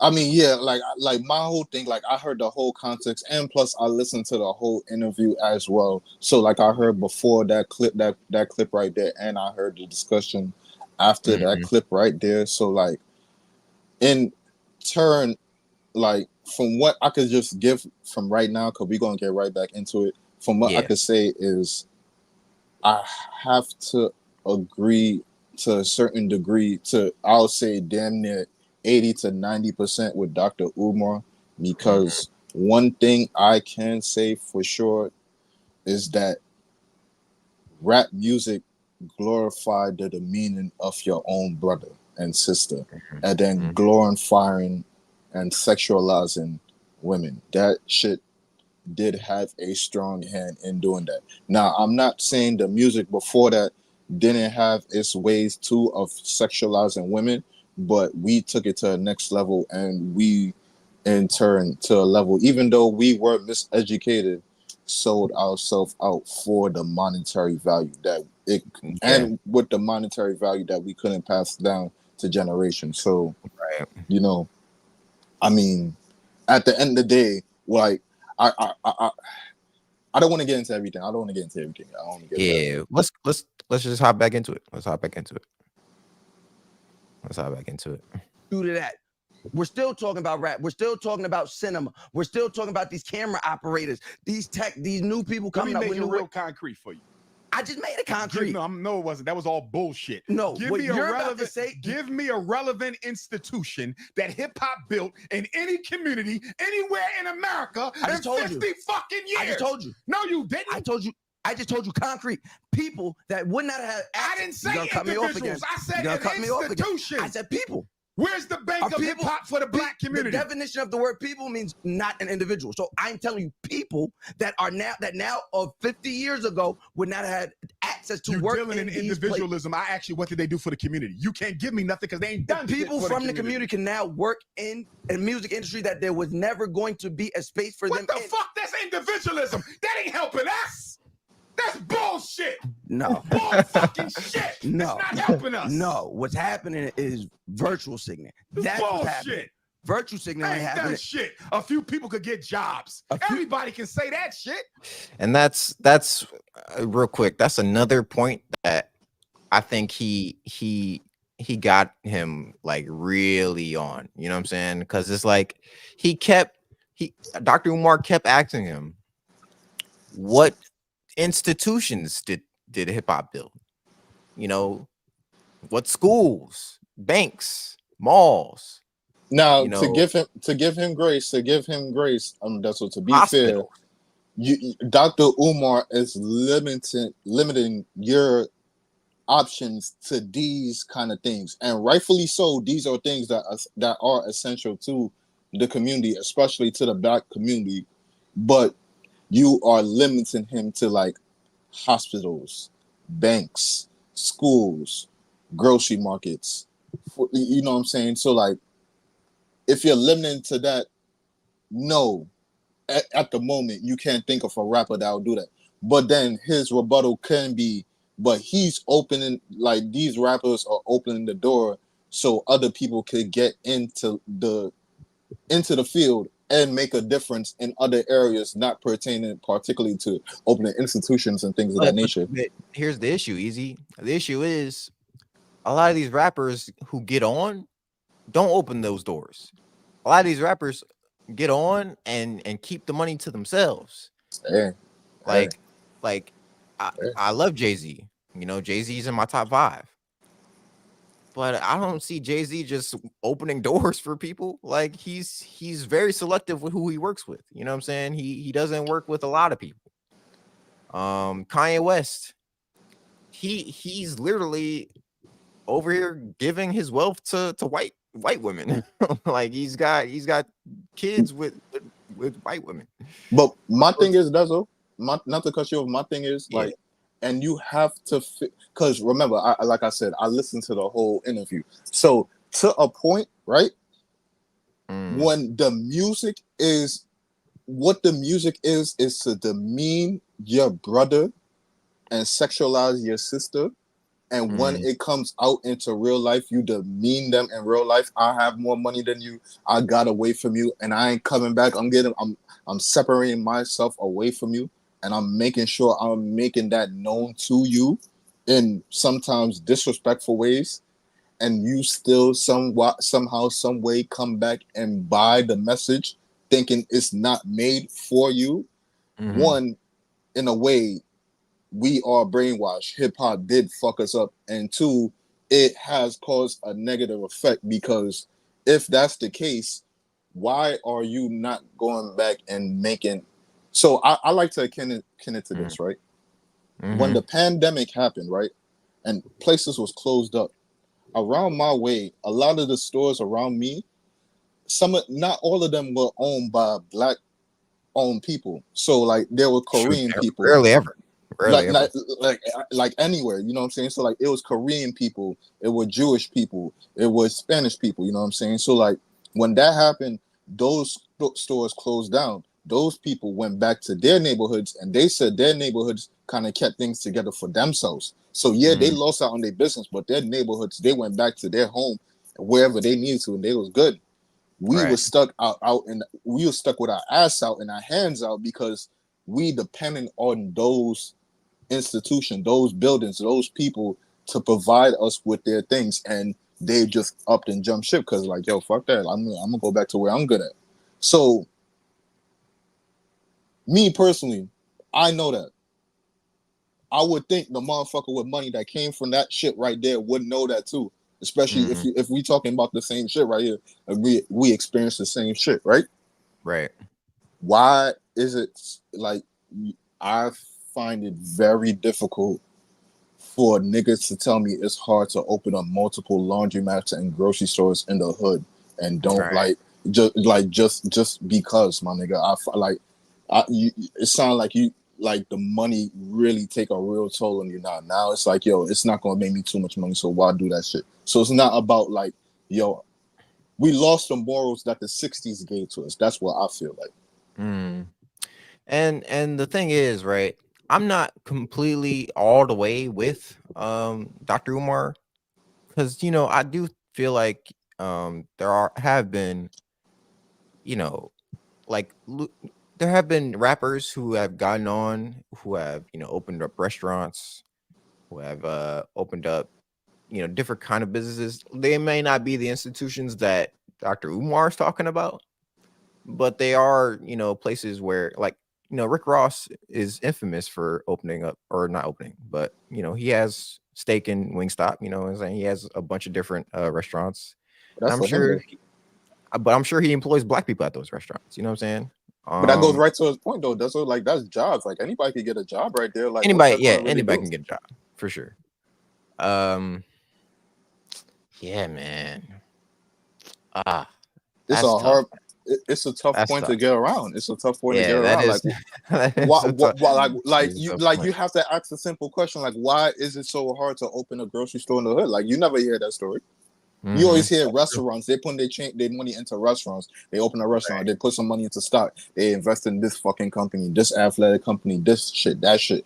But you never hear about the 10-toe shit, the shit that's going on right outside your window right there. Like, yeah, they open up a little fucking store, a little building right there, so they can help you with job placement real quick, or city housing placement real quick, or they can help you open up a bank account, or get you a line of credit, improve your credit. Give you a grocery store, a laundromat, my nigga, like a laundromat, bro. Like, yo, you don't gotta depend on the Asians. Like, yo, we always open. I live right there, and we got somebody.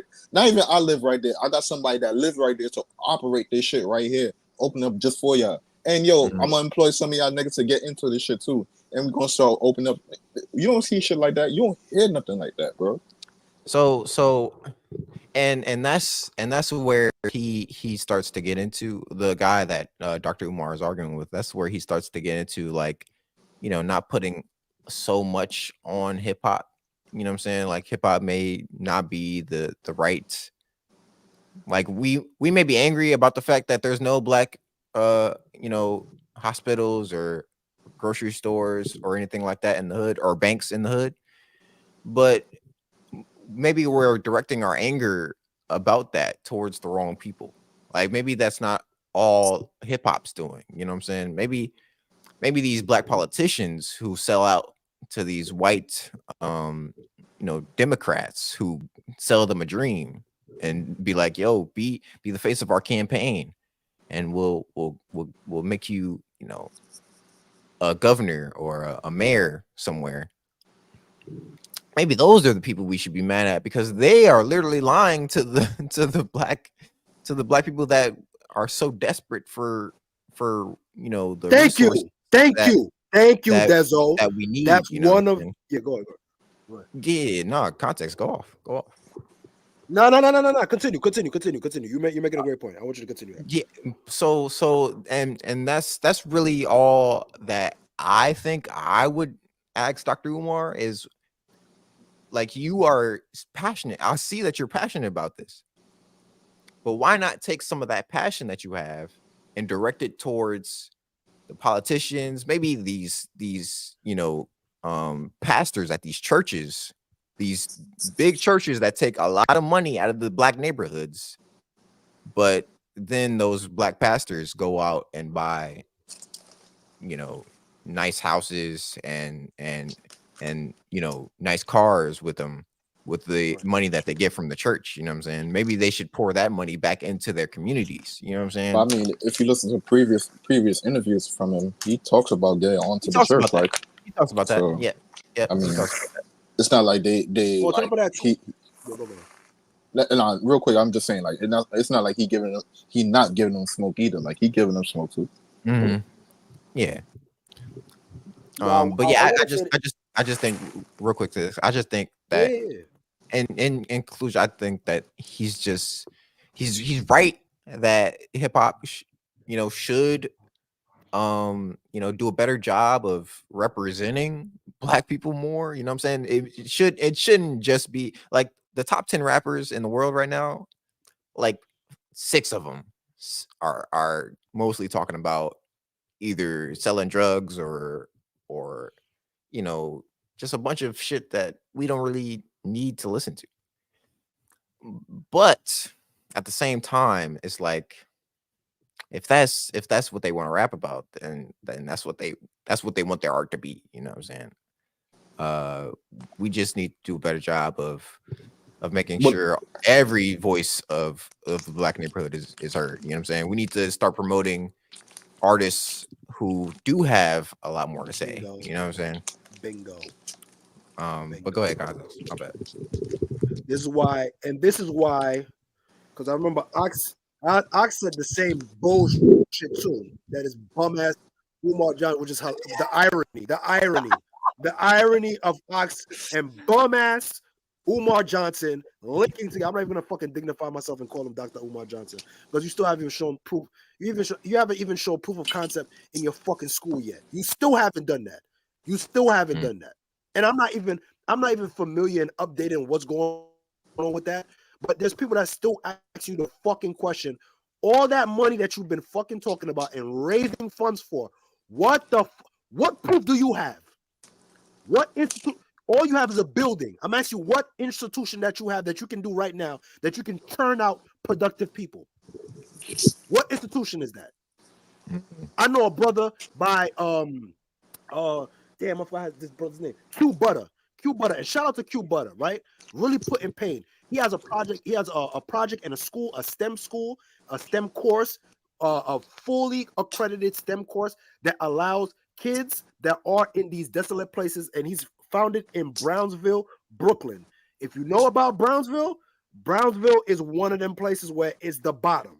There's a lot of destitute kids. There's a lot of underserviced youth, and he has a STEM program that is accredited in multiple colleges take the information, where he's building up kids through the use of building studios, recording music. That's one of the foundational components. However, he teaches science, technology, and mathematics, right? Mm-hmm. All courses of, and he has kids that have graduated and do it. So he has put boots on the ground. Shout out to Q Butter. You can find him on YouTube. If I'm not mistaken, the institute is called XYZ Institute. If I'm getting it wrong, my fault, Q Butter. But yeah, solid dude from the hood, from Brownsville, decided to put back into this community, but he did it through hip hop. That's someone that took hip hop. He took it as a vehicle. He took it. This is what the kids gravitate to. Cool, I understand. They're talking about this. They talk about that. But I'm gonna switch it around. Yeah, you're gonna rap about this, but you're also gonna learn how to do this, how to solder, how to do this, how to build your own studio. These mathematics, these things. This is a one example of someone that took the hip hop or the influence of hip hop in their life and decided to make a change towards it. You see what I'm saying? So I'm gonna put in the private chat. If you don't, I'm gonna put in the private chat real quick. I don't know if you could bring it up, Dezo. Hold on. Real quick to just rebuttal that point, Tux. Real quick, just to rebuttal that point, just to give a rebuttal point. Yeah. Go ahead. But I'll put in the private chat real quick. While you look at that point, yeah. So like, yeah, you could somebody got echo. There's an echo. Yeah. So yeah, you got it through hip hop, but I think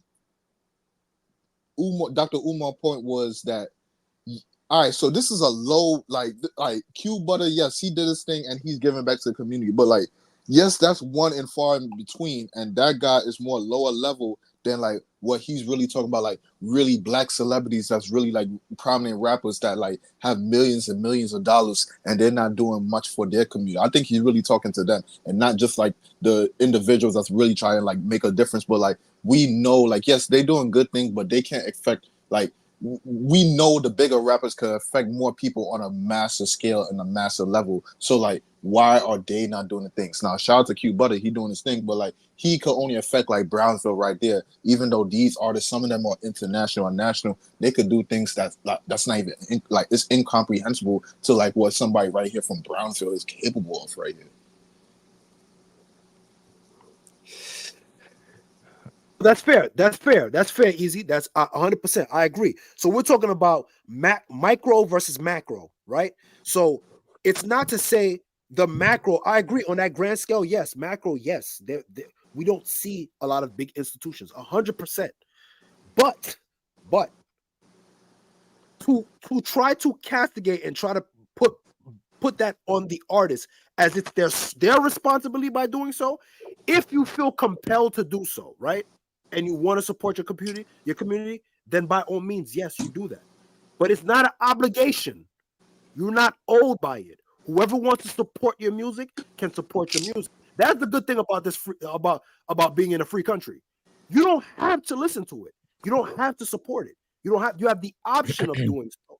However, I understand the influence of hip hop being a popular thing, especially for children. The images, the subculture, agree. The denigration of rap has definitely gone from what the original point of it was, obviously. And that happens with everything in its exception to what is happening now. The commercialism of rap has ruined rap. That's what it is. It's not hip hop has ruined the culture. It's the commercialism in certain investments that were made to create the lifestyle that is funded, that's been funded by all of these rappers, all these things, right? These false sense of funding, right?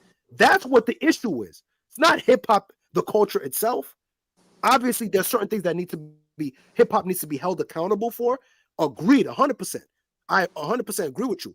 There's certain things that we need to have a committee board. We need to have retirement plans. We need to have 100. I agree with you guys. But are they obligated to do that? No, they're not obligated. Is it beneficial for us to do so? Yes, I agree. So it's beneficial, but they're not obligated. The people that are obligated is the people that are preaching, yo, we need to do this. We need to build. We need to do that.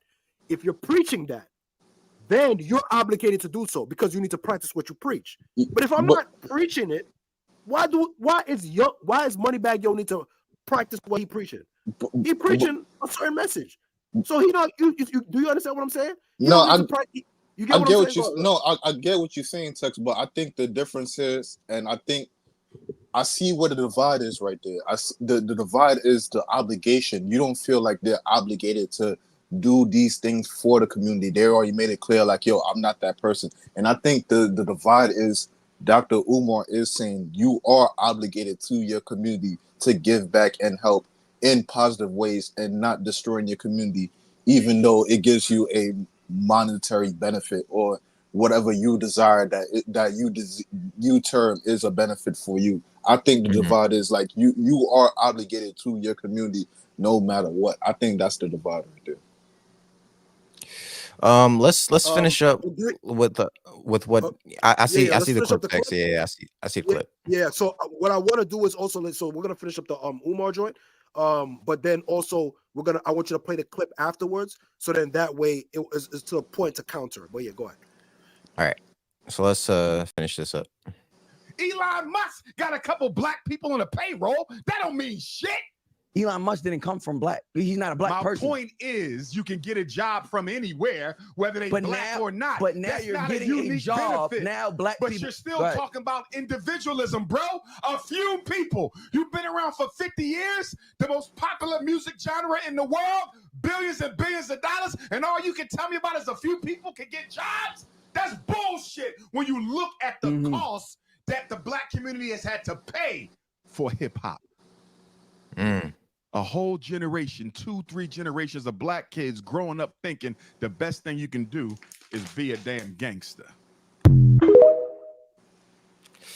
All right, well, that is how Dr. Umar feels about this. That final point. I agree with. You can't fight that final point. That's what I'm saying. I agree with the final point. The after and the ripple effects that the degradation of hip hop and the commercialism and how it's being marketed, how the rappers are doing, whatever the case may be. I agree with that. The ripple effects are monumental. Agreed. So with that aspect, I understand the responsibility part because of how much toxic thing. It's kind of like, yo, damn, at least the least you could do is put something positive out there because you're spreading such a message. But I will say this. If you could play the clip for me, this is one of the retorts that I was given to Ox, and I'll expound after. Let me zoom in real quick. Just to preface, who is this right here? Right. So before you play Dezo, it was at a panel with, I believe Joy Taylor was the host. If I'm mistaken, Michael Rubin, Robert Kraft, Meek Mill. And this was in regards to just, I think, general topics in regards to, the Black community, hip hop community in general, policing. If I'm mistaken, this is in regards to the touring that they're doing in regards to the reforming of the bond reform, the police, it's like their police reform ideas and all of that thing. Meek Mill's been campaigning for that for this past ever since he came home. So I think this is in the same line as that. All right, let's go. Let's do it. Can't hear it, doesn't. I think Robert Johnson was there as well. Oh, can you hear it? No. Okay, hold on. Let me stop sharing and then reshare it. It's always technical difficulties, man. No, it's all good. All good. It's just like I said, I agree with that last statement with Dr. Umar, but to put that on the foothold of the rappers is disingenuous. Not only there are so many people that put out positive music that if you do your due diligence, you can find it. So if you're looking for a certain frequency, you're going to be able to find that frequency. So that's the thing about hip hop, that it provides you the opportunity to, even if it's not in mainstream, you can find something that's in your frequency and vibe and get the expressiveness that you want to get out or vibe with and connect with. That's what is the dope thing about hip hop, is that you can find so many different avenues to connect. All right, let me know if y'all can hear this. We get paid to rap about that stuff. They actually pay us more when we rap about more ignorant stuff. So I make sure I even align and come talk on stages like this. But you guys, the NAACP, open up doors for people like me to be able to power forward, because the things that fund us, that don't power me forward. I just make sure, because I know better and I'm at an age point, I'm 36. They power us really from when we 21 to 25, where we really don't know. We get paid to rap about that stuff. They actually pay us more when we rap. Okay. Right. So I play that clip to just show you the mentality, the predatory mentality of the business, the music business, the industry that is puppeteering and steering young men and women into these directions. These people are coming from destitute places that have no guidance, they have no business savvy, they have no marketing savvy. Some of them they do, but they don't know the correct way to do it, the proper avenues, the proper people to talk to. Right? There's not everybody can be Ryan Leslie, not everybody can be Nipsey Hussle. They may have the talent, but they don't have the opportunity, the patience to do the research, right? To find out about all these things. So they depend on the label to provide them the avenue, the marketing, the connections, the networking to get them to another level. They're poor, they're desperate, they get taken advantage of. This is exactly what it is. It's not I'm pretty sure if they had the opportunity to make their own music, to do their thing, I'm pretty sure if we had the opportunity, we had the funding to make the type of music that we really wanted to make, I don't think it would be, I think there would be way more balance. But the reason why there's not a lot of good balance is because it is marketed that way. It is presented to us that way. There are certain females that are presented to us in a debauchery way. OnlyFans girls have become the prized possession of America. It's fucking insane. Mm-hmm. You see what I'm saying? Like before, strippers were castigated and put to the side. Women that did porno were castigated and put to the side. Right now, they're celebrated. They have been tricked into women. That's a form of women empowerment. That's what they're getting tricked. Yeah. So let's be for real. Like, let's not place it on the people of the people that know better and that are steering the people in a certain direction. Those are the people that need to be getting the bare brunt of the brunt of our vitriol. Now, don't get me wrong. Yeah, when you get common sense and you understand, like Meek said, now Meek at this age, you rapping about you doing drills and blah blah blah. You sound like a bozo. You sound like a bozo because we know that you're not doing that shit no more. We know you're not in the streets. You're not doing that. Yes, I agree with that. Yes, now when you know better and you're still promoting the same thing, yes, I agree. Those people you got to put aside. But I don't look at rappers as my leaders. That's the difference between me and all that's the point. That's the point right there, man. That's what I mean by. But that's you though. That's you though, Tex. A lot of other people do though. They look to these celebrities and these rappers for guidance because that's what they listen to. Just like how you said, bro, a generation raised on gangster rap.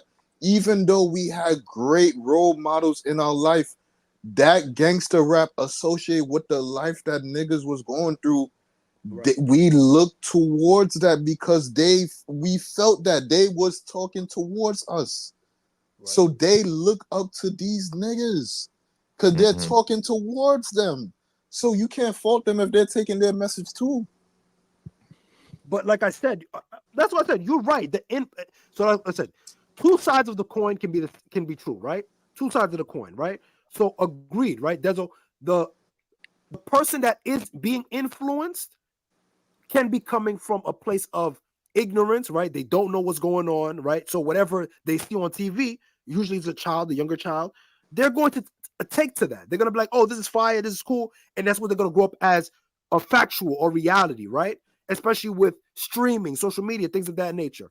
However, my thing is that there are corporations behind the scene that veil that are pushing and incentivizing all these people, the rappers, the influencers, all these things.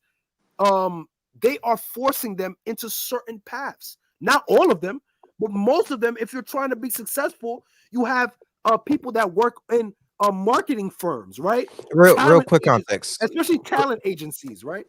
Real quick text. I think just to push back on that a little bit, I don't fully agree that they're pushing them into certain paths. I think that a lot of them, like some of them maybe yeah, but I think some of them also, like a lot of they're choosing this path. They're not being forced into a lot of them. No. I'm just saying a lot of them, I think they go out and find talent that are already rapping about the things that they want them to rap about. And then they just grab those people and they're like, yo, we're going to make you a star. As long as you keep rapping about what you're rapping about now, we're going to make you a star, man. Right. And that's the thing. Like, I think, they're not going to look out. They're not going to go out there and look at, some guy who's just preaching positivity. You know what I'm saying? That's why Christian rap, like not a lot of people listen to Christian rap because, you know what I'm saying? That's not going to get promoted. You know what I'm saying? That's damn near oxymoron though. Like if you really think about it, like how you perceive rap, like it's damn near oxymoron. Christian rap. How do you have Christian rap? But there are Christian rappers out there. There are people who only rap about, the word and religion and God's word and all that. Right. Wouldn't that They're just not be going to get promoted at all. Wouldn't that just be gospel though? But yeah, it's a different form of gospel. You know what I'm saying? But it's still rap. It's If you're still rapping though, yeah, it's people still that a are form rapping of about rap. gospel. Yeah, Yeah, right. So you're rapping about the gospel. So my thing is like I said, you can find any form of rap in what you're looking towards. It's what is being commercialized and marketed. That's what it is. It's not the person putting out the product. Is who is behind the scaling of that product. You have Sexy Red. Here's the difference. There's a whole bunch of Sexy Reds that could be in their southern market, right? Where they do, because think about it, right? Boozy, Webby. There's mad people before they got super lit. They were only doing their state circuit, so they was only performing in clubs in their state or within their vicinity, Alabama. You see what I'm saying? But then when they get popular, now you can see their music. Write Me Down, like all those culture that there's certain culture that they grew up on. They are just rapping what they experienced. So I can't fault someone for rapping what you experience. How the kids get influenced now. How the kids get influenced and how it's glamorized. It's two, like I said, it's one and one. It's the person putting out the music, right? And the way that they rap about it and make it look cool and things like that. But then you got the music video. And then you brought the music video, then you put it on World Star, get a whole bunch of platforms. Boom, boom, boom. You know what I'm saying? Like, then you got reactors reacting to it. Oh my God, this thing. Like, and they're adding some fuel to it. You got streamers. Like, that's what I'm saying. All of those promotions, all of that marketing and stuff like that, they play a part into that too.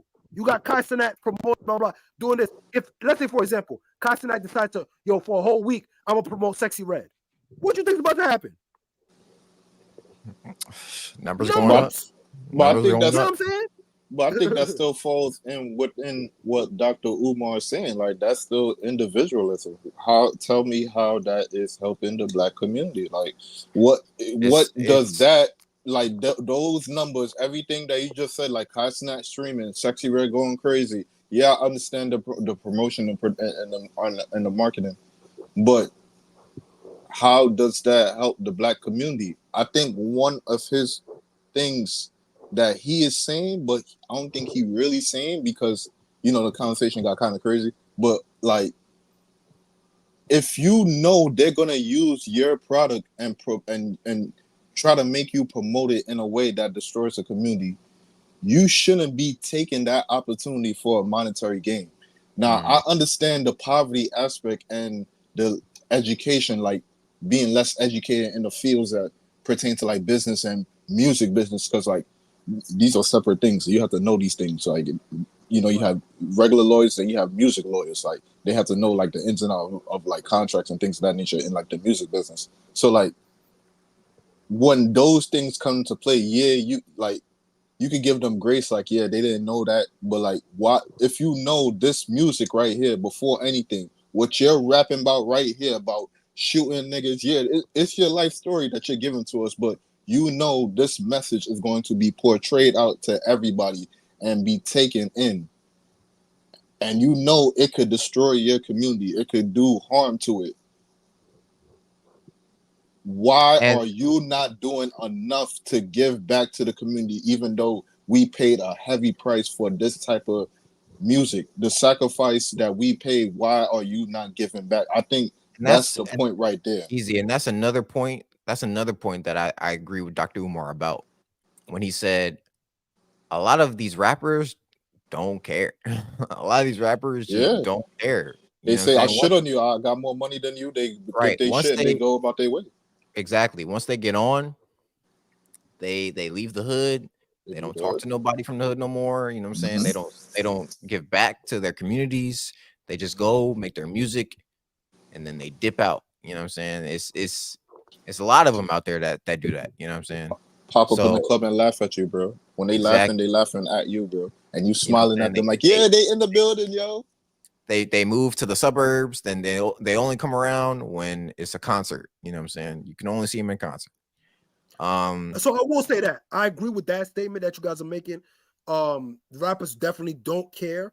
But it's not. I'll say this though.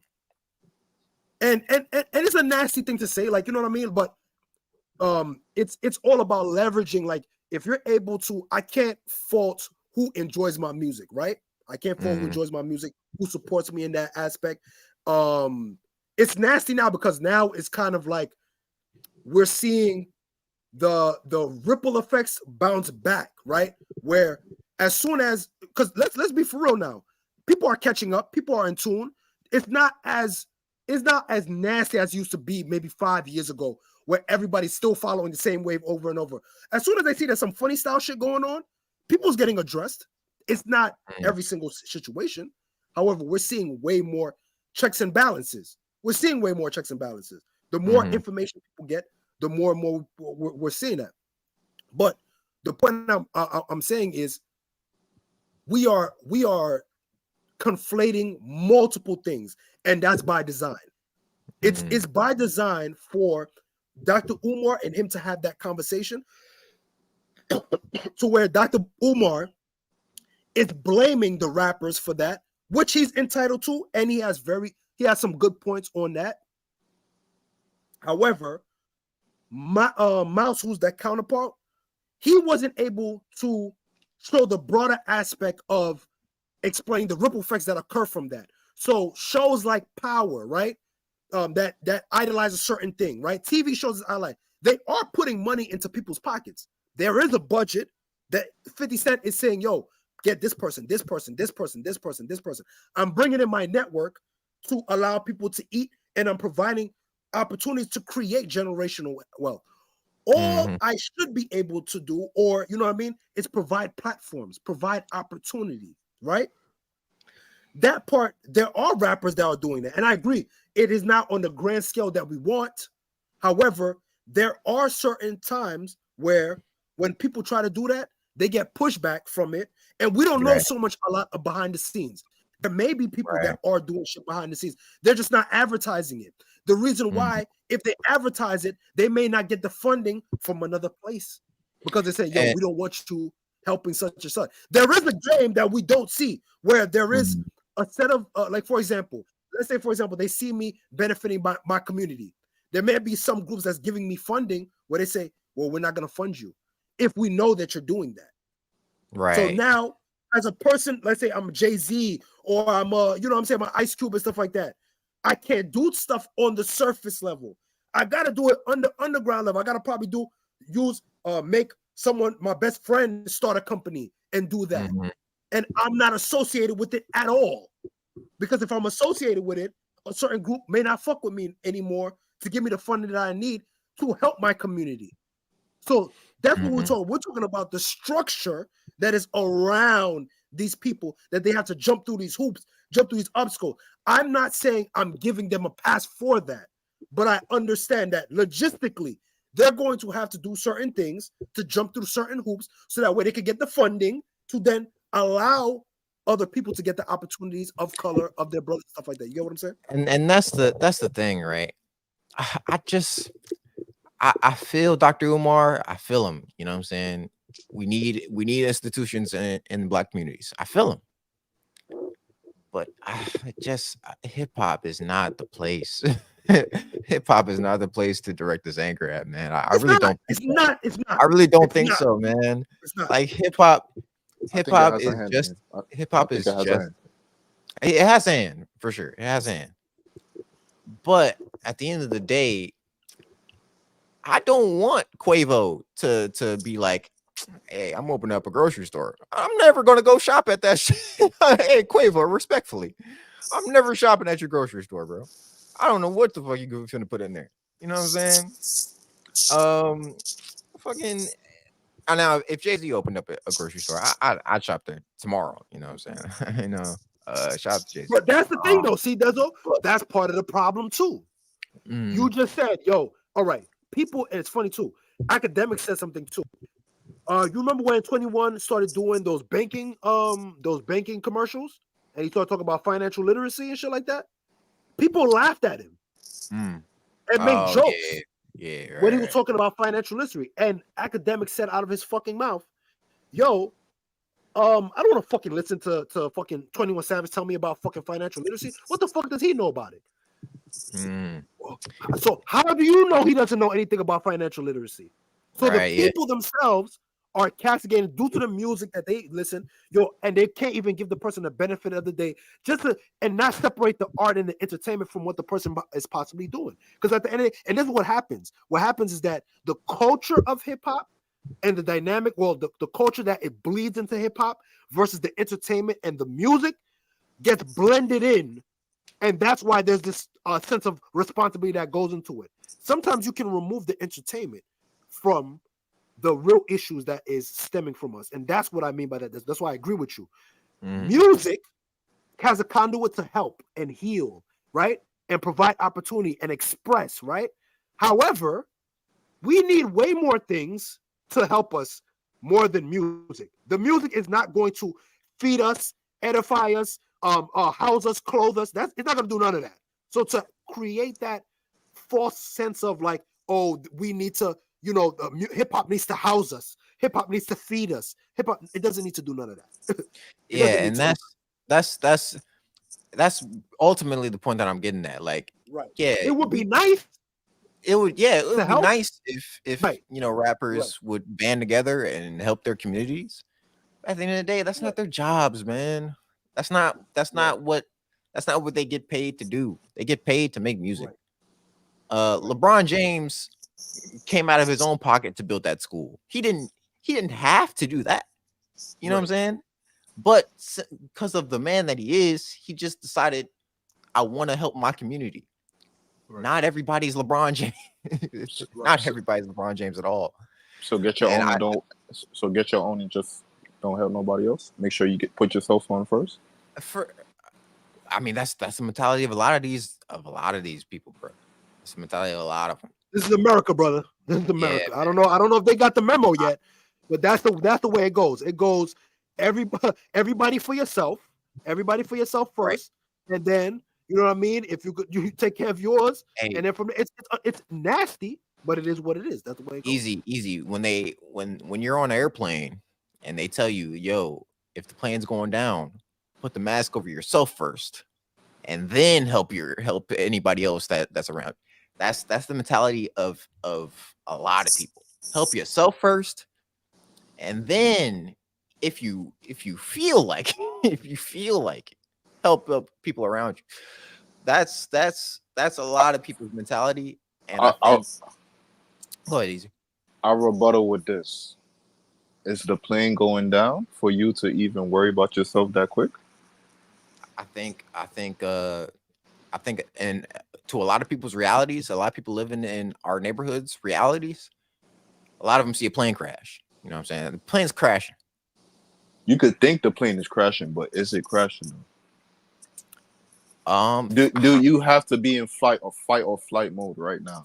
For a lot of people, they see gang violence.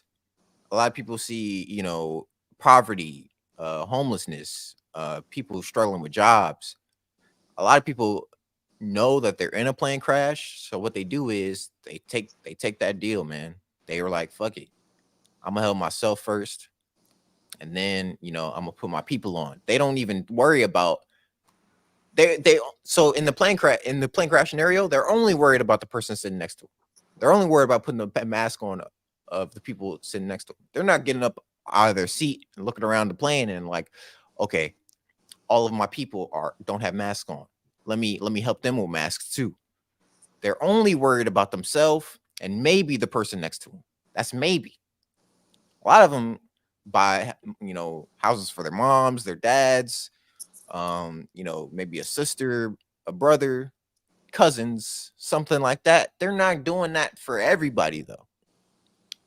And I don't think it's their job to. That's all I'm saying. I don't think it's their job to be worried about the betterment of Black people, because at the end of the day, they're only rappers. The betterment of Black people should fall on the people who actually go into the community themselves. Fix yourself first.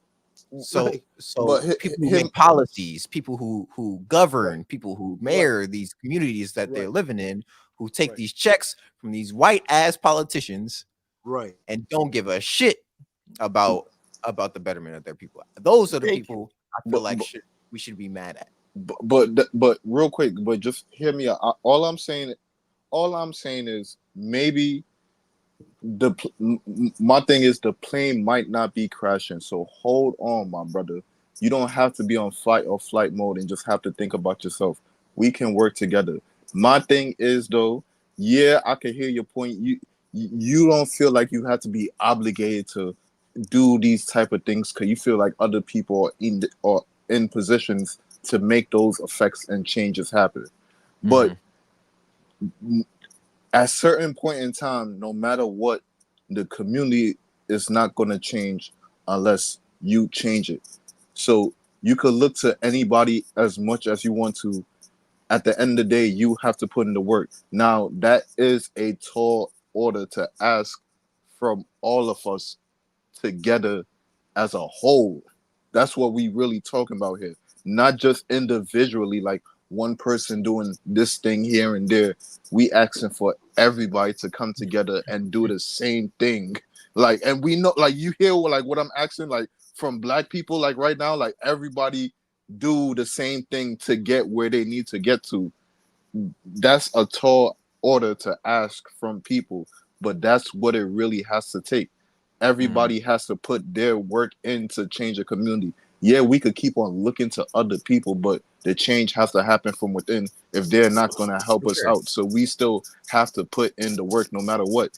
We never, like, even before back in time, we never just stopped at the government level. We always try to make change from within no matter what. So at the end of the day, the community affects the community. So hey, and I feel you on that, Easy, but like a lot of people in our community, we don't got the funds to create these institutions that we need. You know what I'm saying? If I could go out and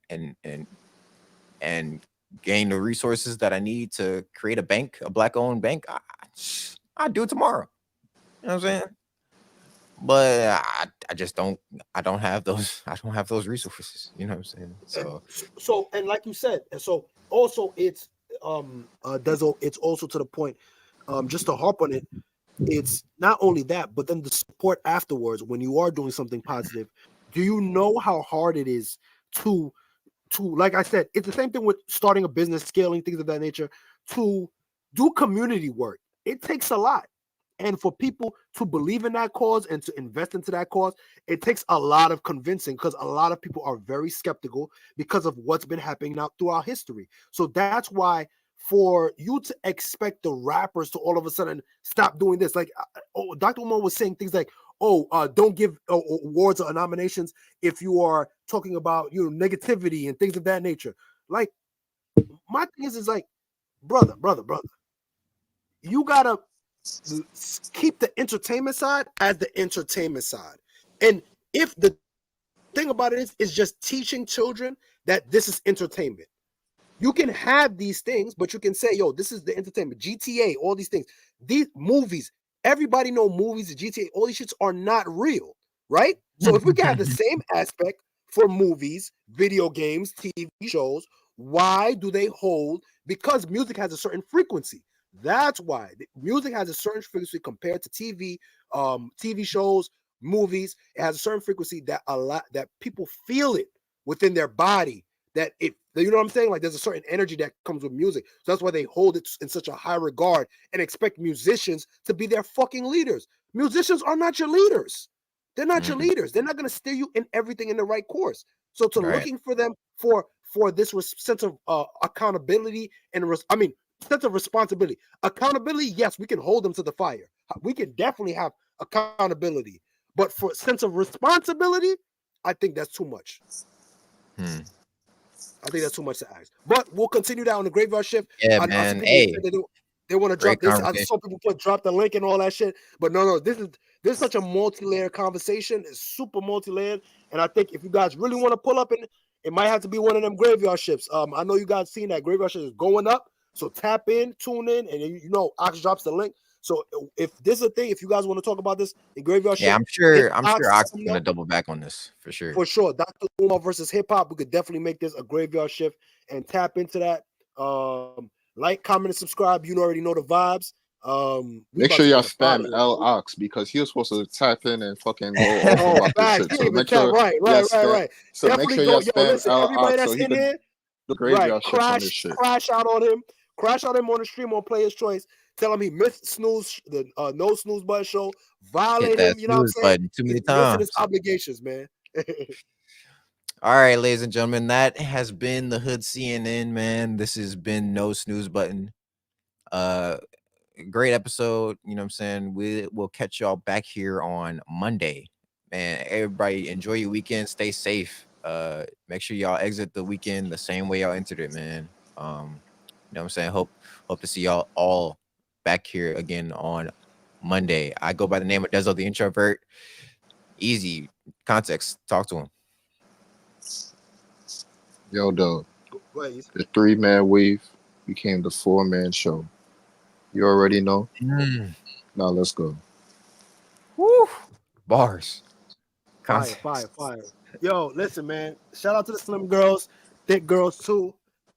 Shout out to the big joints, even though y'all almost violated me the other day. That's another story. God damn. But yeah, shout out to the vanilla milk, to the chocolate sisters. Oh my god, and shout out to the chocolate. That's another story, y'all. Chocolate milk. Oh man. But yeah, you already know the vibes. No Snooze Button Show, morning show, powered by the people, for the people. Let us know what's going on in your town, your community, your city, so that we can get it out to the people, man. Like the video on the way in and on the way out, if you can.